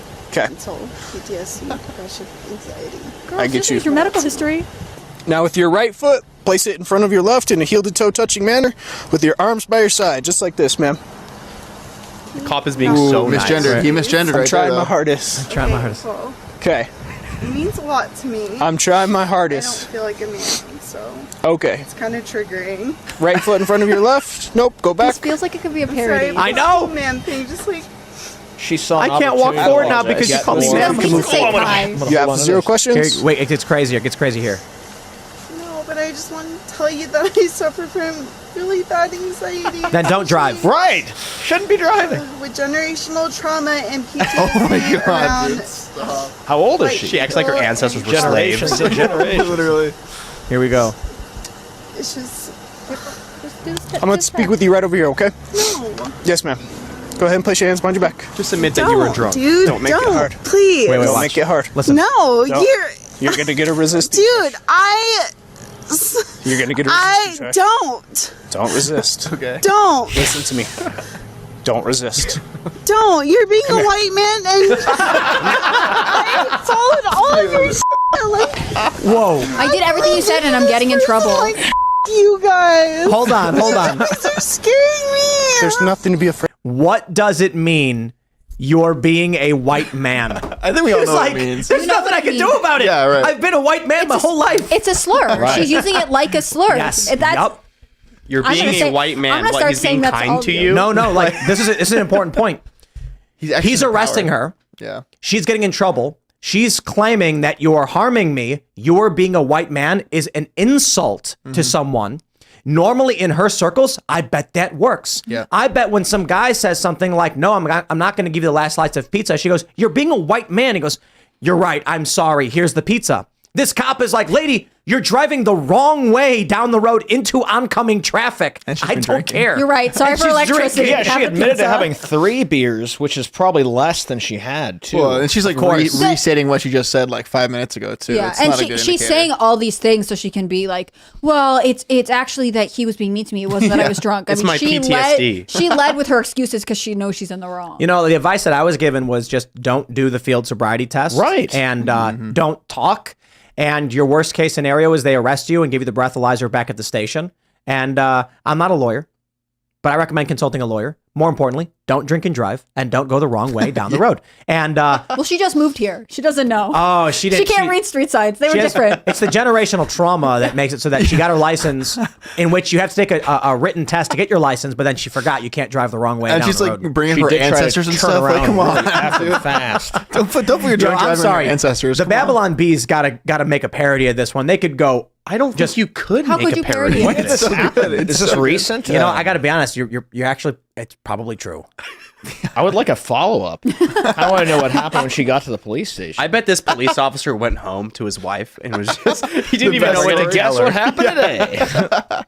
That's amazing. You're being. It's like, I might get you're brought up being a on white hate man. crimes, but I mean, I would love it if she got charged with like some kind of hate crime charge. You know, and I say that only like half seriously. no, I think she should. Because if the woke left wants all these hate crime charges, then if you insult or attack or deride a person based on their race, then you should get resisting and like invective or whatever. If she had looked at him and said, "You're being a black man right now," I know, right? it would have been so different. It would have been so different. Like, can you imagine? Especially considering he's white. That's it would have been complicated then. But like the fact that she can use your being a white man as a slur, and we all kind of are like, so crazy. Except in another version of this, we would all be like, that's a completely inappropriate thing for her to say, is actually not okay because it's treating one racial group in a way that we don't treat others. So the reason I wanted to bring this up is we just did that we just had that big survey showing Gen Z's changes. Now, I mean, come on. There are a lot of sane and rational Gen Z, and we see it in the data. They are pushing away from this kind of insanity, and they're saying enough. I gotta say, like, if I was a Gen Z guy and I was seeing this, I'd be like, stop giving us a bad name, man. That's how I feel. I'm Gen Z, and There you I go. watch this video, and I'm like, are you serious right now? I'm with the boomers. Leave me alone. And this person only cares about they themselves, you know? Like, Hey, they, them. I did the best I could. Kai only cares about Kai, right? Kai does not care that Kai has been drinking and driving and could hurt someone else. Kai does not care that Kai is going down a one-way street. Kai has Drinking and excuses. driving is a social construct. Right. Yeah. Kai has excuses like there's no tomorrow, and ultimately everyone should care about Kai, even though Kai has to care about no one else. That's Why all I would got you from this conversation. admit to drinking? I don't know. That blows my mind. You know, I gotta be Kai honest. has generational trauma, and but therefore I'm it's justified. I'm willing to bet a single parent household. Single mother, guaranteed. You think I would so? say guaranteed single mother household, or two mothers, one of the two. But most likely single mother. One thing that always really offended me, because this happened a lot when I worked at Fusion. Fusion was very leftist and woke, and that whole trend started about the talk. And you had those commercials where it's like, you know, black families have to give their kids the talk. And I was like, whoa, what's that? And then they played these videos where it was like a black father talking to his son and be like, when you get pulled over, turn the dome light on, engine off, keys on the dash, wall on the dash, hands on the wheel. And I was like, oh yeah, my dad gave me that talk too. And they went, no, he didn't. This is something that, and I was like, wait, hold on. Legit, this is I think you're talking about rich people or something. Because everyone I knew in my neighborhood, no matter what their race was, got the talk. But there was this woke, liberal, lib-left talking point that only black families get the talk. And for those that, I'll clarify, the talk is when a father explains, or mother explains to their kids what to do when you're pulled over by the police. Everyone I know of every different race was told, if you get pulled over, turn the engine off, put the keys in the dash, turn the light on, put your hands on the wheel. Mm-hmm. Then when they ask for your license and insurance, it's on the dash, you grab it, and all your hands are in plain view the whole time. Well, I got the talk, and I come from a family of police officers, so that should show. I got the talk in driver's ed. They teach you that that's what I got in driver's ed. Yeah, don't hit the gas pedal when you get pulled over. Don't Why? reach for But it's something like turn very the music quickly. down because, you know, they're stopping you. They don't reach for the glove box, all of these things. That's why it's like you get pulled over, you put your insurance on the dash, you put your wallet on the dash, you put the keys in the dash. They know you can't drive. The car's not going to move. The light's on. They can see everything. You grab your wallet right there and you I hand just it to wait them. for them to approach with my hands where they can see them because like Well, they yeah, don't you know put what your I could hands be on the doing. wheel. Yeah, right. So they can see your until hands. they ask you to do something. Then Well, and if you're armed, you let them know that you're armed. I mean, Well, at least in that- most situations, but it also can that's backfire. that's bad advice. don't Different have states to, have yeah. different laws on this, and you got to talk to your lawyer about that one. Some states require it and some states don't, and some states create serious problems if you needlessly start saying things like that. So that's I can see that. Yeah, don't listen to that. talk to your lawyer about. Yeah, because there's It's what I wondered, because if you're driving with like a gun in your glove box, and you have to get. Well, that's insurance, usually like It's an I'll have a extension gun of in the your glove home. box, and then usually my wallet's in the glove box or something. So and then you have to reach in and you say, "Hey, officer, That's a complicated I want you to know, situation. Yeah. there's a firearm in the glove box, but my wallet or my registration is also there. You can reach in if you'd like, or I can reach Now in you're for consenting it." them to search your vehicle. Yep. Depending Yeah. on the jurisdiction, it can get crazy where if you offer an officer to check the car, they can search the whole thing and take you out. Yeah, that's nuts to me. Yeah, I don't know if it's true though, but when I was a kid, they said if the cop asks you to open the glove box so they can see, you've just given a full consent for the car. Correct. Yeah. Yeah, and it's usually like some argument of when he opened it, I thought I saw something, so now I had Yeah. to investigate. And he said it was okay that I searched it. So, Yeah. They'll but usually say you know, that. here's the important thing: the reason why you never talk to cops. Sorry, cops. The reason why you never talk to cops is because there's this great Supreme Court justice who went over all the basics of it. But there's really one simple thing: are you and the cop going to remember things the exact same way? Oh, true. All that matters. Cop could be the best, nicest guy in the world, and he swears that you said that you were going to shoot him up when you said, "I'm going to root him up for your baseball team." Who knows? He could interpret what you said incorrectly or mishear you or something. Or you can say, he says, "What are you doing out here? Hey, you're speeding," and you say, "Just out having fun," and he hears, "Just out with my gun." And then he goes, "I'm gonna need you to step out of the vehicle, sir." Then when you go to court and you say, "He illegally searched my vehicle," the cop says, "The driver informed me that he was armed. I searched his vehicle, found contraband, or found, a possession of illegal substances." And you can say, "I never said that. I said I was just out having fun." And the jury going to believe you? Mm-hmm. If, however, you say literally nothing, then he can't say anything. He can lie and lie. But if it's in the instance you're dealing with a good cop who's not going to lie, he's going to be like, he wouldn't talk to me. You should always keep it bare minimum. I mean, just give them Right. what they absolutely need in that moment. I would say give them what you're legally required to give them. Mm-hmm. And then, typically just be respectful and say, with all due respect, I'll wait. Let me know when you're finished. It's crazy how far respect goes too in traffic stops. People don't realize that if you're just respectful Bro, in life. in life too, This is but in life. especially in traffic stops. Like in Texas, I've been pulled over 5 times in a matter of 2 years. Yeah, I don't want to talk about it. Texas cops are on Is something it else. ginger racism? Are Something. They Something. screening seems you? like. Profiling straight Dude, up. But 4 out of those 5 times, no ticket. I've had well, right. So here's the challenge. I mean, I'm not a fan of lawyers. I feel like legal advice from lawyers is always, I'm just like, look, man, situational. I've been pulled over. I'm driving the highway and it's super late at night. I'm in the middle of nowhere in rural Illinois. I'm speeding, not speeding too crazily. And I get pulled over and I'm like, shit. And the cop walks up and's like, "How's it going there, buddy? You got your license and insurance?" They don't say license and registration. And he's like, "You were speeding." And I was like, "Bro, I got to go to the bathroom, man. I'm sorry." And he's like, "All right, dude, don't slow down." And he let me go. No, like if I gave him the business, I'm stuck there having to go I had to take a dump.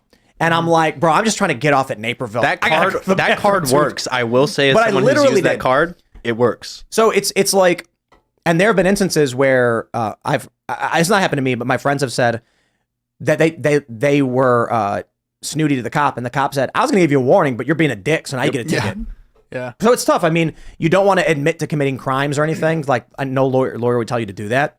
But if you make it easy for the officer and you're respectful, you might just Right. tap on the top of the car and be like, "Come on, man, slow down, because I got to pull you over next time if you do it again." And you're like, "All right, dude, I got it." The other thing too is sometimes you get bad cops. Right. What do It's you do tough about because it? you never know if you're going to get a nice one or a not nice one. Yeah. You never know how much you can say without them using it against you. My advice would be, don't claim to the officer that you have anxiety, generational trauma, Right. are non-binary and triggered. Or all of them. Or put it on your ancestors. Like, come on. What do you Her ancestors are looking down, just Yeah, Come on, shaking man. their heads like, Dude. jeez. She says she's indigenous. Right, she did. I have to wonder just like about- Elizabeth Warren, right? Yeah. But no. Let's operate on the assumption that she is totally indigenous. I'm wondering if like her Comanche ancestors are just like, she's not ours. Or like, you used to take her tomahawk jail. people. What are you doing? Yeah, right. Especially if she's like, she's Comanche or something like that, and at least in her heritage, they probably must be so mad at her for this whole situation. Even like drinking the fire water. Come on. What are you doing? Drinking the fire water. Come on. What are you doing? Like you're not eating peyote, you're doing this? Come on. Yeah, seriously. That's that. I don't know if the Comanche did that because they were what, in the plains. Peyote would be like South America. Yeah. Fair enough. But still. Aztecs maybe. Did You they get do the that point. stuff? You're Well, not, you're no, I not think- rolling a fat tobacco one. There you go. Peyote would be like New Mexico and stuff, huh? I imagine so. I don't know too much about Joe Rogan, so I have no idea. Not Joe Rogan. Yeah, and then ayahuasca would be South America. Yeah, and then you have those. You have like the crazy cactuses. What are they called? Like the That's peyote. that's peyote. Oh, Yeah, Well, whatever. peyote's a cactus. Yeah. But I was talking about like there's another one. I forget what they're called. Different cactus, same thing. Doesn't matter. Not important. Still. I fear for Gen Z, my friends, but this data that we have gives me pause, and maybe I am more hopeful for the future of this country because of this data. Because we had a Gen Z person in the room say this is embarrassing to It us is all. highly embarrassing. How old are you? I'm 23. Oh, okay, yeah. So I'm wow. like right on the. I mean, I was born in 2000, so I'm pretty close to the cutoff. Really? Mhm. What's the youngest millennial? Isn't it like 20? Core is supposed to be 92, which is my 92. birth year. That's what they say. 92 is a core cutoff for millennial? I think That's that just the center of it. I heard the Center of last it, year right. of millennial, or like the last year of millennial is 96, and 97 is the first year of Gen Z. I think that sounds right. Yeah. Yeah, I've heard that sounds before close. as well. Yeah, roughly the same. 81 to 96 according to Britannica. Mhm. Oh, okay. Wow, that's crazy. But I kind of feel like if Because I you- told you the other night, like I feel like I'm right at the end of the millennials. that's It's crazy like, though. If you were born in 81, you were 15 when the other kid was born, and you're the same generation. It's weird. That doesn't make much sense. Because that's why to you me. get the Zillennial Zennial. crossover, or Zennial, whatever. Zelenskial? I don't Yeah, know. so All I know is I grew up Millennials with from good the- cartoons. I had the great cartoons. I had the Ed, and Eddie, Courage the Cowardly Yeah. Dog. Oh, come on. Yeah, Those are true. great. Courage was good. Or Yeah. Billy Only- and Mandy. Billy and Mandy, Billy is and a Mandy was one. good, but Ed and Eddie was the worst. I loved Ed They were and Eddie. losers. No, they were losers for sure. They were Why having would- fun. why They would were watch they that? were out. They were with their friends constantly. They lived on a cul-de-sac. I mean, this is what Trying Gen to get Z that never had. jawbreaker. But I just don't understand. Like I never as a kid liked watching shows where the main characters lose and were losers. Every I episode. hated, Yeah, they I did hated lose it. every time. You know why I like The Simpsons?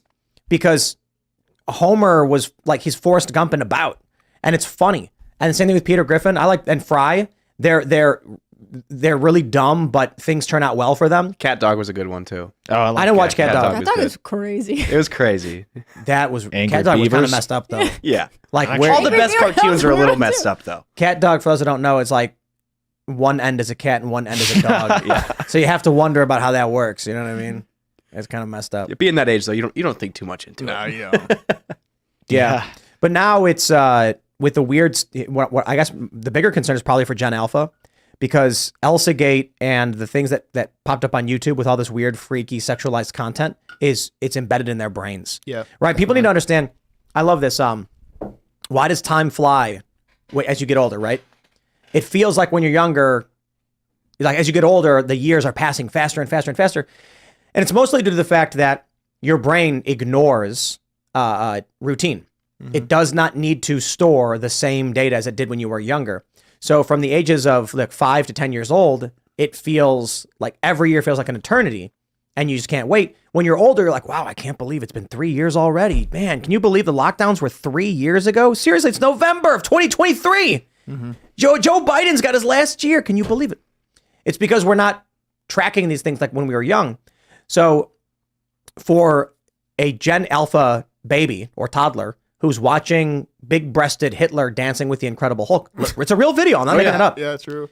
That's going to be like 7% of their psyche, because they've man. only been here for a couple years and they watched those videos for like 8 months. Well, I remember how impactful cartoons were on me when I was a kid. Definitely. That was my life. Oh, dude. Yeah. So it was Richie's birthday the other day, and for his birthday, we just did a bunch of Simpsons references, and it was actually fun and funny, but off-putting that we all knew so much about The Simpsons, and we can't even tell you the articles of the Constitution. Yeah. Like bits and pieces. Article 1, Section 2 says, we just listened to that, right? You know, and then the amendments. But man, you want to tell me about how the flaming Moe got invented? I can break down exactly how it went down. You want to talk about the spruce moose? Just give me season 1 through 9 of The Simpsons, and we can sing the monorail song right now. I've Hey, but now never you watched can't The choke Simpsons. Bart any longer.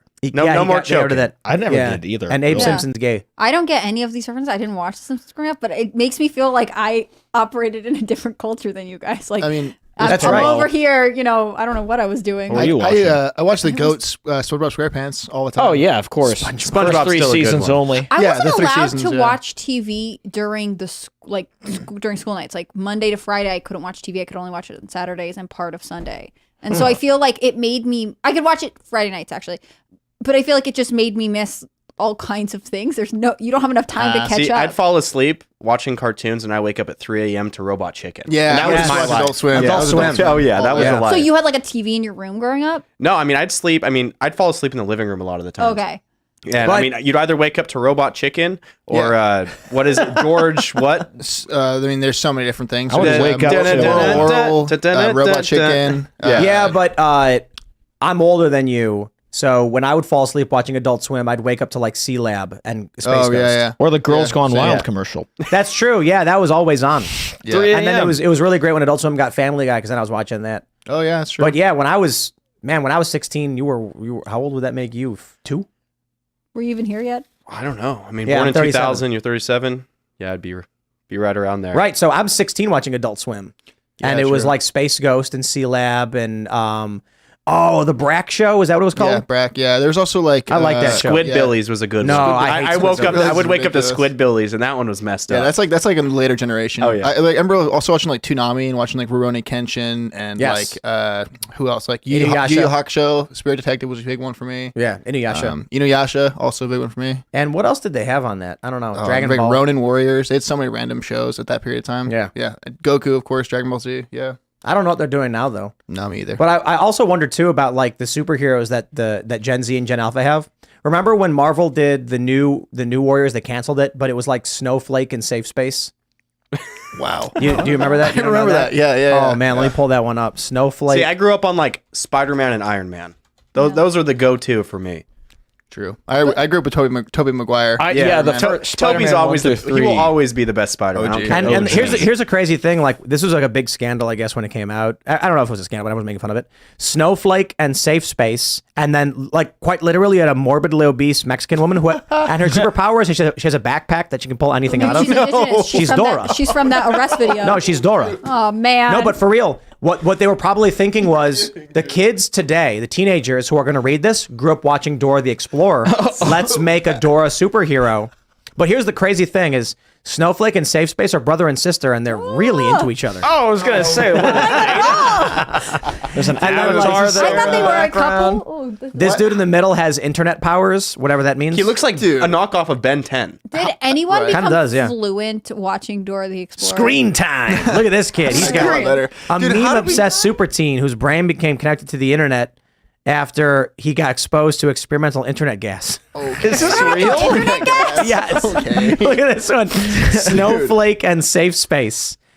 Oh, Yo. their names match with what they look like. For Okay, sure. I remember watching Batman mercilessly beat a guy and then being like, but we don't kill. Yeah. And then in Injustice 2, when Batman and Robin, and it's Damian Wayne, so he's like League of Assassins, when Batman just crunches a guy's skull and it shows the X-ray in the brain cracks or whatever. Like the Mortal Kombat It X-ray. is. Yeah. and he's like, I don't kill. And then Damien goes, yeah, but TBI is okay. I'm like, I love that degree of awareness of aging with your audience. Right. Yeah. But my concern with this is I grew up with heroes who are like, you have to be a good person, you have to help others, self-sacrifice, etc. They're growing up with narcissistic, arrogant, whiny baby heroes. This got canceled, I guess. Good. Probably for the best. Well, now you see this stuff gets canceled, but then now you got stuff like The Boys, The Titans, where the superheroes just Mercilessly murder, kill and it's like people. the reality of the superheroes. You got like But, Did you just Homelander scroll mowing down past crowds. A gay vampire? Oh, how dare That guy's Be negative. Being I like Michael- it's telling you to be negative. Like it literally Xander tells you. from- at least he's not HPV negative. There you go. He was given a life-saving medical procedure where he was exposed to Morbius's blood as a child. Man, I used to look This up to is like an Full Metal AIDS Alchemist when I was a kid. know! Not this. This is Trailblazer. Look at this. I'm not kidding. She's never walked a trail in her life. It's a fat South American woman with a backpack where she has a magic backpack, which is a pocket dimension where she can pull And just to fight a fox? useful random objects. she has to sing backpack. I mean, that is, it's Jordan. The little monkey Dora. pops out. She's specifically against shoplifting. Maybe they just from got foxes? sued. Wow, I'm pretty sure they canceled this, and everyone was like, "Yo, this is embarrassing." That is a bad idea. I remember seeing clips go around of this on Twitter, and everyone was just making fun of it. It seems again like the Babylon Bee has struck. Well, you it's know? like drawn together, but not a joke. Right. It's not even funny. Nothing's funny about It's it. so Thrown weird. together so This fun. seems like something that like a right winger would come up with just Yeah. for fun. To Yeah, lampoon and you're it. like, it's a little heavy. You know what I mean? Like, it's a little too on the nose. Too on the here. nose. Save space. And Also, what are they snowflake. protecting you They're wearing from? knee pads. The white men? I don't understand. Yes. Yes. Cis heteronormative patriarchy. I love that stuff, though. But Why this would is, they look, protect me guys. from it? The Marvels came out officially today. Tanked. True. Completely Yeah, tanked. the reviews are bombing. People don't want to watch it. The trailers show Robert Downey Jr. and Chris Evans from 4 years ago in Endgame because they know nobody wants to watch it. Disney has destroyed everything. South Park's roasting them for doing it. And Panderverse. yeah, the first a really great example. There's a really great video I watched about Captain America versus Captain Marvel, and it breaks down why Captain America was highly rated, why it was successful, made $1 billion, and why Captain Marvel was panned and didn't do as well. And it's really simple. Captain America, that's a movie that's like 2011, I think. What's the message being sent to people in 2011? So how old? You were born in 2000? Yeah. So you're 11 years old. You saw Captain America? Yep, absolutely. You watched Steve Rogers throw himself on a grenade to save the other men who are... Captain America was great. You watched a movie about a dude so desperate to fight for his country, he kept trying to lie his way into the military. Now someone born in 2000 watched Captain Marvel, where she robs a guy because he asked her to smile. She walks up to a guy. She's like, lands on Earth.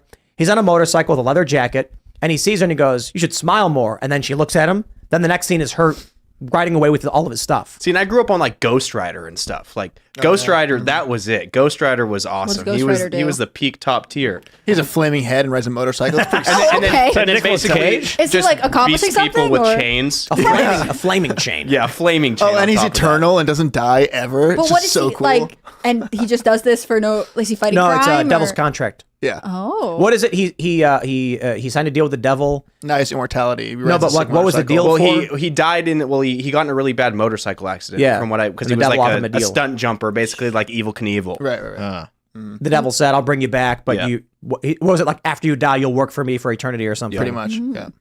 I don't know. Wow, so Sounds he's like a villain. terrible Well, and then he deal. ends up slaying like demons and cool stuff, and like Yeah. kind of turns on the devil a little bit. Whoa, a double agent. It's cool. Joint It's deal cool. with God. Crazy. Yeah. It's cool. I like the That movie is with a Nicolas cool Cage. movie.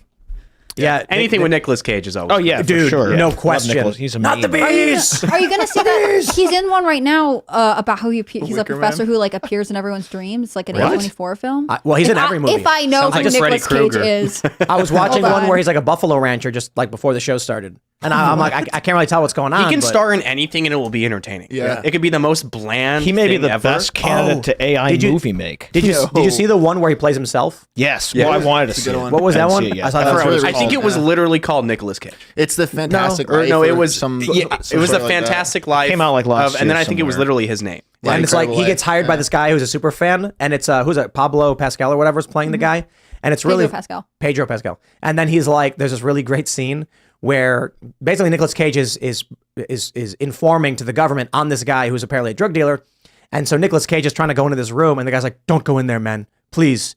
It's going to change our relationship." And he's like, "This must be where the drugs are." But he opens it up, and it's just the most ridiculous Nicolas Cage fan room. It's got all his props and his pictures. And he's like, "What?"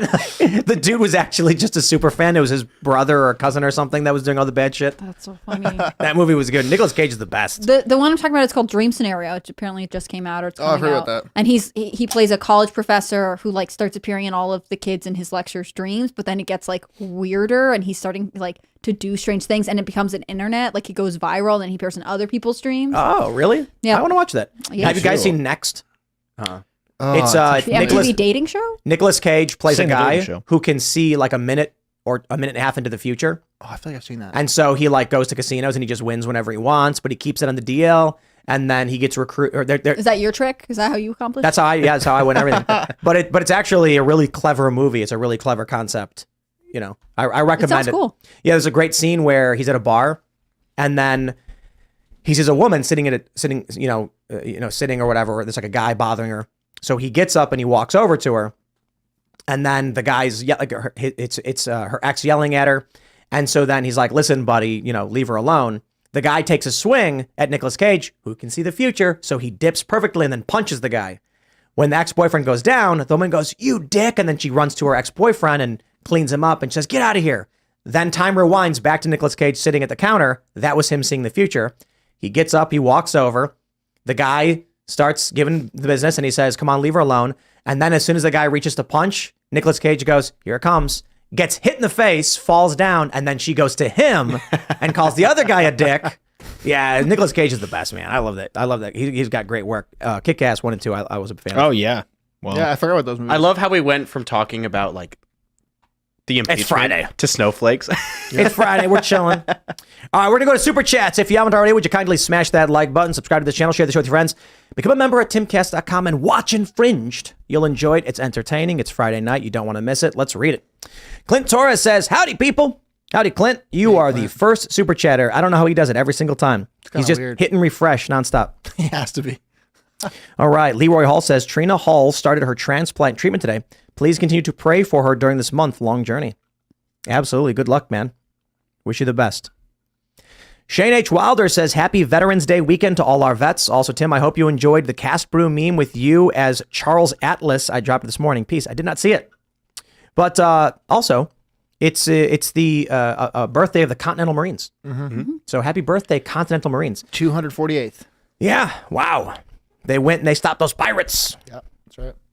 Raymond G. Stanley Jr. says, Tim, stop. I have PTSD from generational trauma and you're acting like a white man. But also happy birthday to my fellow Marines. And for the lesser thans, happy Veterans Day tomorrow. Not in my town. It sounds like a Marine thing to say. Yeah. Matt Hancock says, happy birthday to the Marine Corps. Check out the Commandant's birthday message. That is how to motivate recruitment. True. Yeah, did you see the new Army commercial? All white men. We're going to war. And everyone, saw it, right? Yeah. It's like, dang. It went in 2021. I saw the side-by-side comparison of all the gender, the we love stuff, and then now just all straight white men. And it's like, oh, we are so they just so doubled- boned. They went back. Yeah. Okay. Elf Treehug says, more D&D references, please. I suppose. I don't know. I've been playing a lot of Baldur's Gate, which is basically D&D. Good game. Good fun. I'm not your buddy guy. Says this is purely political. There is evidence. Problem is, this would give the Dems an out for removing Biden. It's more likely Biden will lose 2024. Exactly. So I've always supported Biden. It's those Unequivocally. absolutely. I don't like the Republicans. It's the Democrats. Woo-hoo. Biden's earned my vote. The wink. All right, what do we got? Raymond G. Stanley Jr. says also Tom McDonald's Superman really, really hits. It Oh, new slaps, huh? It's a slap, huh? It's a You slap. kids and your fun lingo. A banger, a bop. A bop. That's what they call Bop it. for hip hop, I don't know. banger for metal Somebody said that and one Okay. music and stuff, and then Stop terrorizing my slap language. You for. said It's bop, and now all I white can think about is bop. All right, It's Jonathan. over. You You're were. doing this to yourself. Jonathan Burnett says this millennial is officially a homeowner. Klaus and the WF can choke on my Roberto. Chickens and a garden coming in spring. Congratulations. Listen, That's awesome. my Pretty friends. good. We have too many roosters. Okay, we got too many roosters. We got a couple that are hilarious. They have mutton chops. I don't know why, but apparently, like one of the breeds we had, it's I can't remember. Kim knows all this stuff, but it's got mutton chops that come out, and they're just really dumb. So we've built the suburbs of Chicken City because the city is expanding due to population growth, and Kim built a little shelter for them. They don't use. So it's raining, and they're all just huddled, standing there in the rain. And there's quite literally a big shelter they could go inside of, but they're dumb. But we got to give them away. They're male. They're gonna build their own shelter. They don't need your help. Yeah, so I think we got to give a bunch away. And so I don't know what a rooster's worth, like $20 or something. Yeah, but not these that are much. official Chicken City, genetic lineage, roosters. So I guess $20 is that? Yeah, 20, 30 bucks, $20. We got to get rid of them though. We were planning on bringing them to auction and just finding good homes for them. But the only rule is you can't eat them. Sorry. Yeah, we are looking to sell to people who need a rooster for their flock so that it can have more chickens and more roosters, and not to just eat. So there you go. True. I don't know how we. Just Yeah, I was harass trying to Kim figure on, out how on you, X. Feel like would even say. Oh yeah, you can tweet at Kim on X and just be like, I would like a rooster, please. please a rooster. Kim's going to fire me. But she can immediately. tell. She can tell if you got bad intentions for these roosters. She's like Santa. Yeah. She knows. She has a list. She's a list. All right. Mike Z's says, thank you, Tim and crew, for all you do. Since it's Friday, I thought I'd shout out my good friend, Kieran. She makes amazing artwork and is trying to influence culture by making her own video game.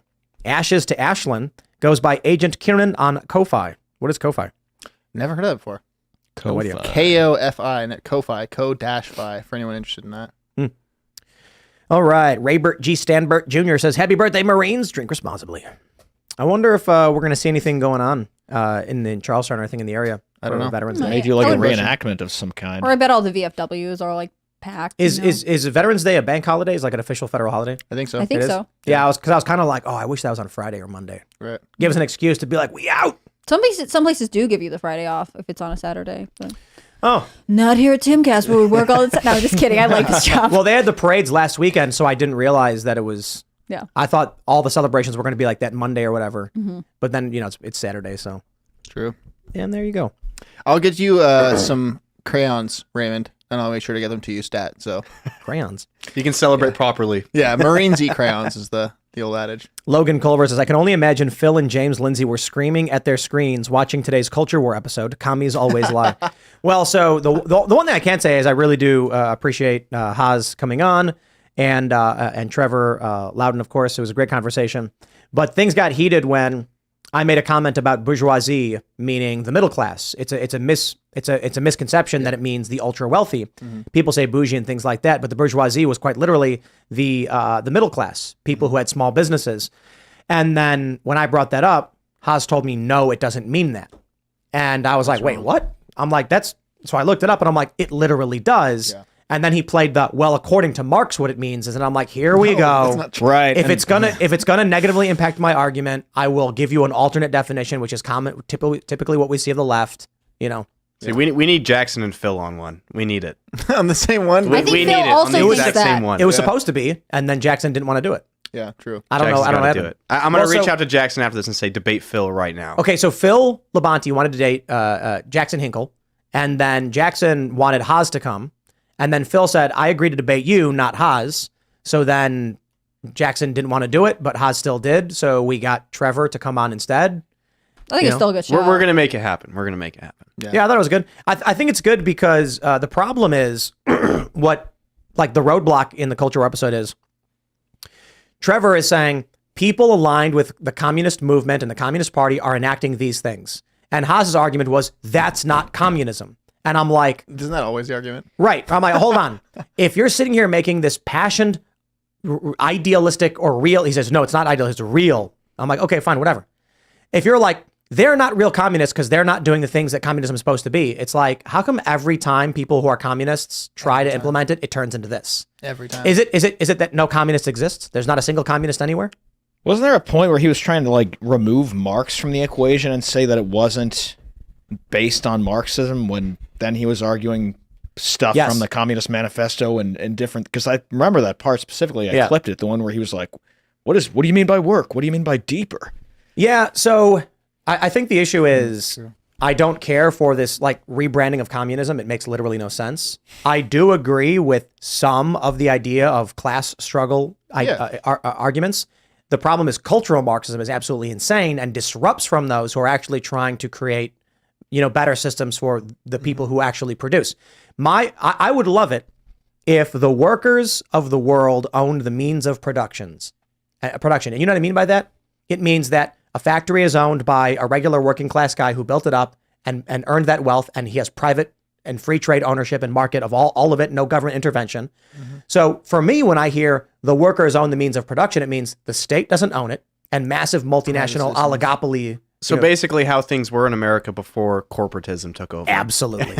So it's private trade, private enterprise with a strong and robust middle class. That is what it means for the workers to own the means of production. Right. Because what the communists keep saying is the workers show the means of production. The socialists say it. And I'm like, yes, with a regulatory state that has final say, you don't own it. Right. So all that I hear is the communists argue, no, we'll let you use it. But I'm like, okay, then sign the deed over to the guy and let him have absolute control over his means of production. Well, no, because then a single person owns it. No. Look, if there are 1 million factories and there are 1,000 guys who own or 1 million people who own each factory, and then 1,000 workers at each factory, that's the workers owning the means of production. The problem for me is centralization of power, be it monopolies, oligopolies, corporatism, communism, etc. There we go. All right. Ohio Man says, please, for the love of God and all that is holy, do not let Nikki Haley be Trump's VP pick. I can't vote for Dick Cheney and Heels can't do it. Nikki Cheney. That's going to stick. That is going to stick. They have to know this, though. Nikki Haley as VP is like, no way. Nikki Haley anywhere near power is no way. Scary. I think their Scary. relationship's too contentious. I think their fighting has been too public. But I just hope Trump isn't feeling like he's in a let's rebuild some bridges kind of mood when he's making his VP choice. At this point, he should be in a let's burn some bridges mood with everything going on. Tucker.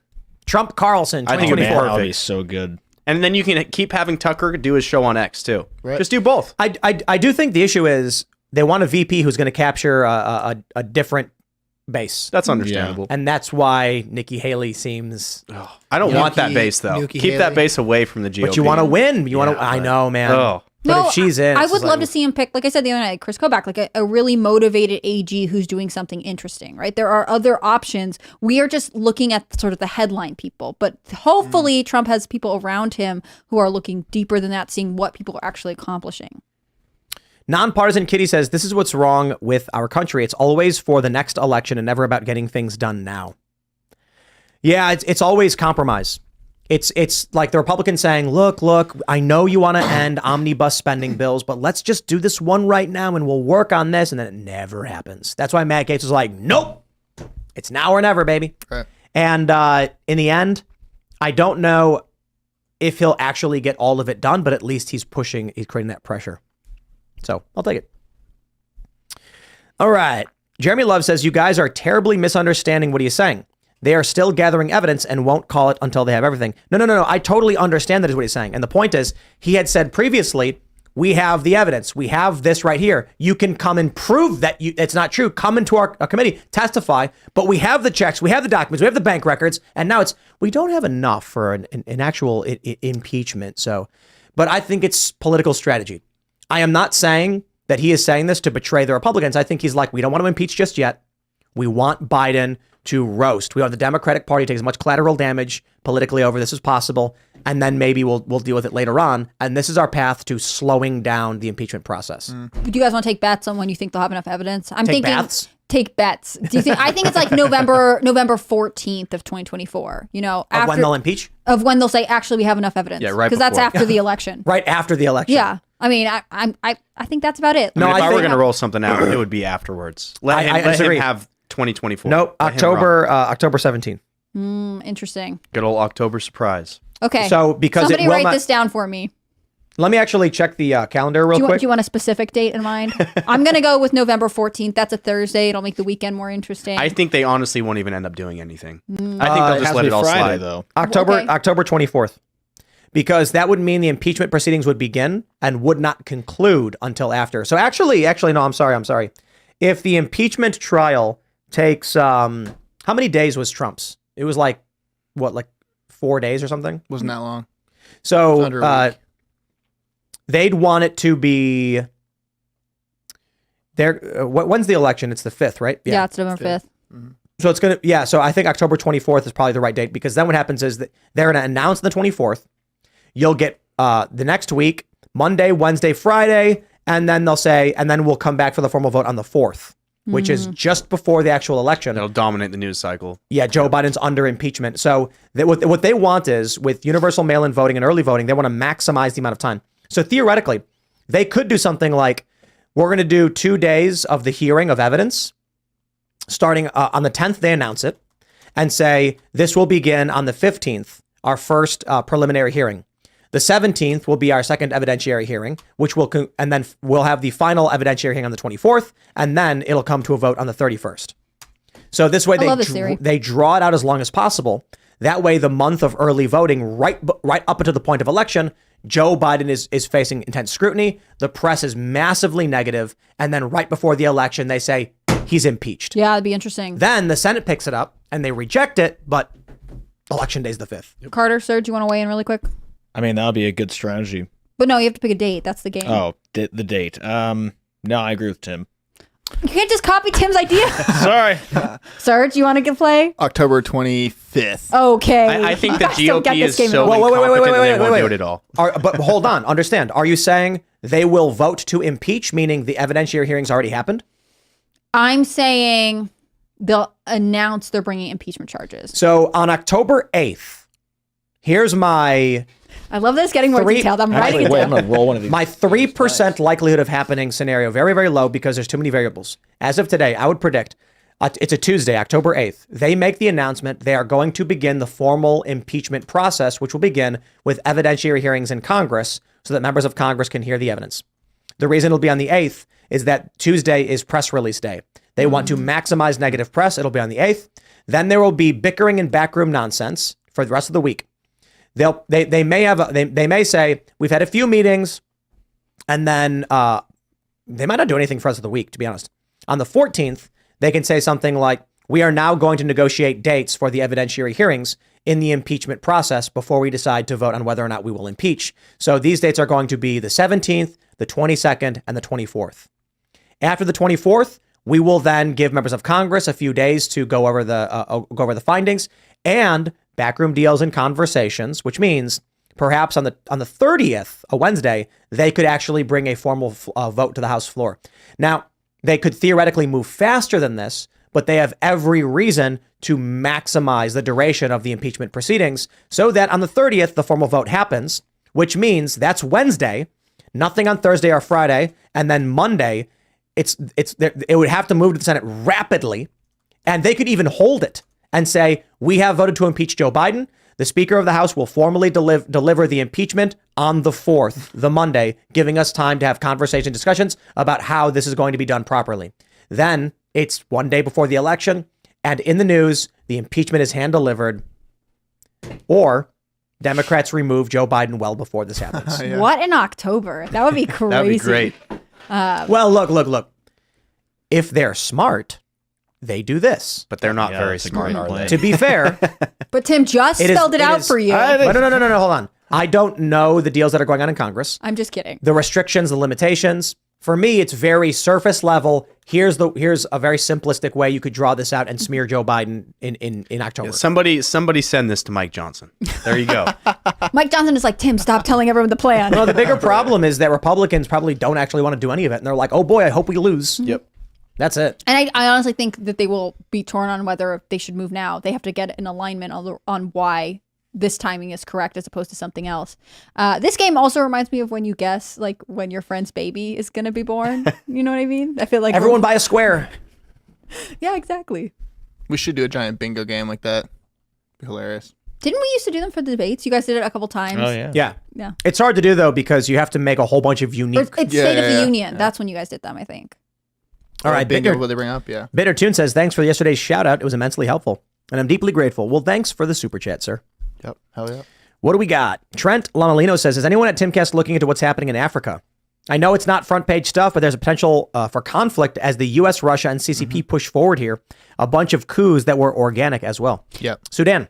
Sudan. Yeah. We talked a little bit about Sudan. Sudan, Chad, Nigeria, etc. All those different people. It's a big story. There's a lot of information there, and yes, the CCP is pushing a lot into Africa and almost every different nation of Africa, and everyone can feel it. Trust me, we all know about it. SM69 says the Babylon Bee just put out an article showing Nikki Haley with a shocked face from the debate with the headline, Nikki Haley stumped when asked which countries she wouldn't invade. That was a good one. Wow. Yeah, but come on, it's an easy answer. Is the Maldives a country? No. The Maldives is its own country, but It is? it's going to be gone soon. The water's going to cover it up. So. Oh, okay. Yeah. I wouldn't. North Sentinel Island. That's technically its own country, right? Yeah. Good luck. You could say the Vatican. That's a country too. Yeah. True. Is it? Oh, okay. There you It's its go. own country. Well, there you go. I might where the support. Pope I might will be the That's the best support. answer. I might support that one though. Go and dig down in those archives. Let's see what they got. Right. What do we got? Dallas Smith says, doubt you'll remember, but we met at the rally in Delta Park, PDX, after my boy Jay got murdered. I was tacked out militia style. Jay Keep Bishop. killing it, bruv. By the way, I don't need my red striped US Gator. I loaned you that day. JK, keep it.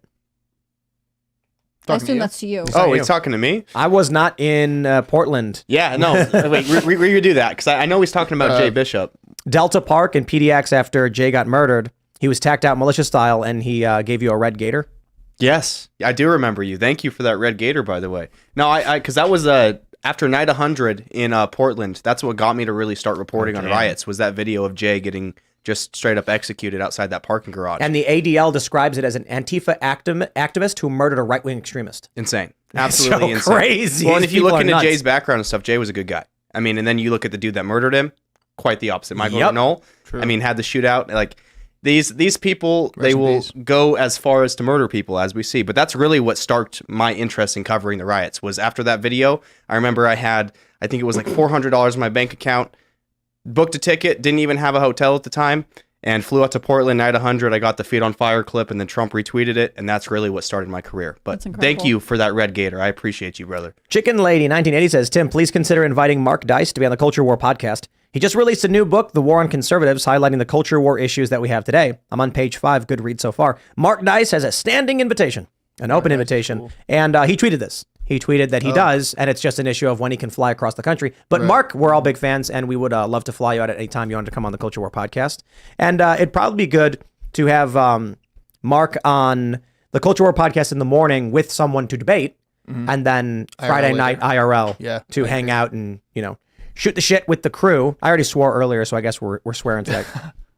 It's a wild Friday night. Sorry. Glenn Grimm says, shout out to Dakota. He's 7 years old and is actively kicking cancer's ass. Join the fight. Give, send, go, Dakota's army. His family is asking for any support and prayers. God is good all the time. Yeah, hell yeah. Right on, man. Good luck. Good luck. Keep it up, Dakota. William Ubius? Or is it Ubilis?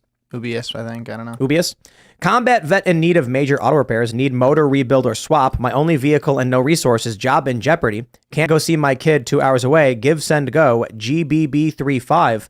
We here at Timcast are effectively a Craigslist for you to post your willing to buy and needs. If you use Give, Send, Go. If you use what's the other one I call GoFundMe. GoFundMe, yeah, We don't do that. Get out of here. Give, Send, Go only. I mean, depend. Like if someone's using GoFundMe, I'll just say like, hey, you shouldn't. You are on the risk of getting banned. Mm-hmm. And so the problem is, people are like, will you donate to my GoFundMe? I might, but they might just kick the money back. Mm-hmm. Yeah. All right. Kane Abel says, Hannah, so which Target are you shopping at to know that these kits exist?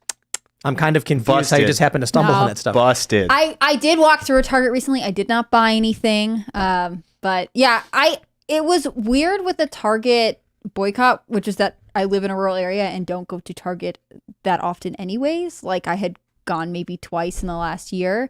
So it gets really easy to boycott things when you don't go, right? If Walmart is more convenient, you go there anyways. But I have progressive friends. I have normie friends who don't totally get it. Occasionally they want to go through Target, but no, I have to shame my girlfriend every once in a while because she loves Target. It's Loves hard. it. Whenever I hear her say Target, no, I'm not driving you there. I will say, it has been interesting watching the Walmart near me really up its game in terms of trying to be like, we're cute, we're trying fun. to compete They're trying to compete everyone. so hard. Hey, I but really Walmart- respect it. They're also paying more influencers, like just the normal influencers Really? that I would like follow, who I don't know if Target really did it this much, but I'm seeing a lot of like Walmart partnership push. Hey, Walmart doesn't have insemination kits. Were they really stepping up their game? I don't know that Or for sure. do they? That's the thing. I'm going to Google it right now. JTS says, you're right, Tim. I was raised by a single father. I definitely do better in discipline area, but have way less social skills than my single mom friends. Interesting. But it's interesting because if you have no discipline, are your social skills really going to help you out? You know what I mean? Like you need both. Yeah, you do. You need balance. I think the issue is that with discipline, you can function and survive, but without discipline, you're going to struggle. So even if you have discipline but no social skills, you'll figure it out. But if you have social skills and no discipline, you're probably not going to do so well. True. That's why we say single fathers do better than single mothers. I think there's something still missing from the picture, but survival's probably higher. Polly Pure says, where is Ian? I don't know. Ask him. He's gone. Yeah, I don't know. He's vanished. gone. Took it He's a out. vapor. Just gone. Like, you guys don't like Carter? That's going to hurt his feelings. Hey, he's here. And he'll be back. He will be back. Neglectful Sausage says, we want young kids to date more, but we'll keep using the term creep. Women are frightened of average-looking males. Creep shaming is how we got here. What? I think the issue is that men are scared of women. It's not so much women. It's the fear of social pressure that they'll post your picture on the internet, call you a creepo and all these things, when in reality, you should just not care. Well, you've seen it with like the new gym trend of, Oh, yeah. men literally just working out and Yeah. then they get called Yeah. creeps or labeled certain things. Have you seen the morbidly obese woman being like, incels, they have like the neck Yep. beard and like, they're like Cheeto fingers and On the everyone's like, podcast, and she's just drooping over her chair. and people are like, yo, dude, chill. The thing about that video is most incels are average looking dudes who just don't understand what to do because they don't have the social skills. So I do blame the parents quite a bit, but it's like, yo, look, man, there's the old trope of, how come you see a short, ugly guy with a beautiful woman? Yeah. Is he like brave. is he a movie producer? It's all about talking. Does he own a cracker factory? It's not necessarily all talking. It's like beauty matters. So to a guy, physical beauty matters more than mental capability, but mental capability plays a substantial role. This is found in all of the dating analysis.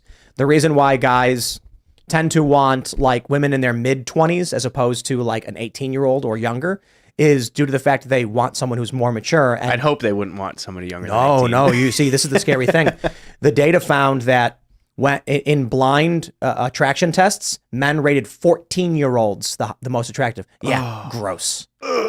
So when they show a picture to a guy and say, how would you rate this on a scale of 1 to 10? The guys don't know the age or anything about the woman. They would rate really, really high for very young women. And that's why the models you see in magazines and in malls and at and like lingerie stores, they're mostly like 15, 16 years old. It's messed up, That's right? demented to me. Yep. How old is this study? This study, this might have been 10 years ago. So what they found is actually guys are not attracted to 14-year-olds. They're attracted to 22 to 24-year-olds. And the reason is children are not smart and hard to be around, and they will not provide for successful families. But that's the only reason. Well, I mean, look, That's horrible. men find young girls to be physically attractive, but not worthy of starting families with. So it's like, my point is ultimately that it is gross. Like, it's kind of weird that that's what they found. But ultimate attraction is not absolute physical attraction. For guys, it was, are they mature and capable of being a good mom? That's really was the physical beauty opens the door. But if the woman is not showing the capability to be a good mom, then attraction goes way down. Like, obviously, we are not just like, well, you look good. There are guys who are like that. For women, it's more inverted. Being attractive opens the door, but for women, it's more about status, capability, confidence. And so, if you're a dude, you absolutely, you don't have to be the tallest guy or the smartest guy. Perseverance. You know what I mean? Yeah. That's what it's all about. So my friends, what you can do right now, smash that like button, subscribe to this channel, share the show with your friends, become a member at timcast.com, watch the documentary Infringed, and have your friends watch it. I am giving you permission right now, if you're a member of timcast.com, to actually press play with other people in the room to watch it. That's right. Crazy. That's right. I know. You heard me say it. And I'll tell you this one more. If you have a local bar and they have a TV, log in, play it. Play for the people in the bar. We are mostly concerned about it's a combination of we got to make the money back to do more of it, but we do want a lot of people to see it.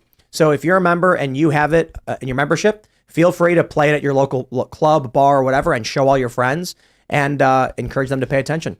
You can follow the show at Timcast IRL. You can follow me personally at Timcast. Taylor, do you want to shout anything out? Yeah, give me a follow at Tayler USA, Tayler USA, spelled the proper way. And go follow at Watch Tenant Now. I'll be reporting a bunch of breaking news and doing Man on the Streets for them. And Tenet Media on YouTube, and you can watch the Culture War episode from this morning. Clips from the show will still be on youtube.com/Timcast, but the live shows will now be on the Tenet channel. That's awesome. I just want to thank all of you white men for being here and for being white men. Hold on. You're Except welcome. for Tim. And the African American. That's Yeah, I true. was gonna Except say, for come most of part of Tim and mostly Serge. It's just been great. Let's go, white men. That's gonna be a terrible. Disavow. Here comes the Media Stop Matters stealing my article. line. Disavow, except for most of what I said. I'm Hannah Claire Brimlow. I'm a writer for Timcast.com until Tim fires me. You should follow at Timcast. Fire, you're getting your own show now. That's true. I just talk about let's go white men. You heard it here first. It's a new show we're launching. It's called Why White Men Are Great. Yeah, it's hosted by me. No, I'm just kidding. Can't wait to see it. What was I talking about? Okay, follow at Timcast News on Instagram and X. It's the best. You can see work from me and all the other journalists. They work so hard. They're excellent. And if you want to follow me personally, I'm on Instagram at hannahclaire.b and I'm on Twitter or X or whatever it's called at HC Brimlow. Over to another white man. White man, Carter Banks here, make music here at Timcast. We got a really busy week. Next week coming up, filming a music video for a secret song. Also, I think 2 music videos, right? Yeah, two to three, maybe. 2 to 3. And then we got our first live performance coming up. Not going to say who that is, but working on that in December. I'm gonna start. Is it Tayler Hansen with Impeach? I'm gonna start teasing it real Absolutely. quick. I'm just gonna start teasing it a little bit. One of the songs we're putting out, maybe the next one, maybe not the next one. We'll see. Is what I would describe as a what do you call it? What do you call it when a guy keeps hitting on a girl but she keeps telling him go away? It's that, but for the Daily Wire and us. So like the Daily. So I don't want to say we're working with the Daily Wire in a thing, but you'll understand when it comes out, and it's going to be hilarious. You're not the girl being hit on in this scenario. You are the man. Yeah, we're the relationship like, was a little better Yo, what's than up? And they're like, we get it. Carter's We like, get it. stop making it sound so lame. No, but what I want to say is we're not working with them, but there is a relation to the project, and they're excited for it. And I don't want to say too much because I don't know the degree to which will pull off a collaboration. But I just want to say, like, we have something that is basically done. We got to do the video for that involves the Daily Wire, and whether or not they're in on it as well is going to be up to them. But I know, like, we've discussed things, so I don't want to call it a collaboration just yet because they may just stand by and clap for us. But we'll see. I'll be happy with the claps and I wouldn't say that. not You're happy the with the clap? You know what I mean? This is going off the rails. Anyway, you can follow me at Carter Banks on Twitter. You can follow Timcast Music at Timcast Songs on YouTube. Also, shout out to my mom whose birthday it was yesterday. And what's up, Serge? Is Trash House on? Sorry, on the social medias? It is. Okay. And it's at Trash House Rex, most of the place. Shout out to your mom. Oh, thanks, Serge. Lovely lady. I met her before. Why are you smiling like that? Hey, she's dope. She's lovely. Also, shout out to Taylor. Thank you very much for being here, man. Appreciate you. What else? I don't know. Just follow me on social, guys, at serge.com. All right, everybody. We'll see you all on Monday. Thanks for hanging out.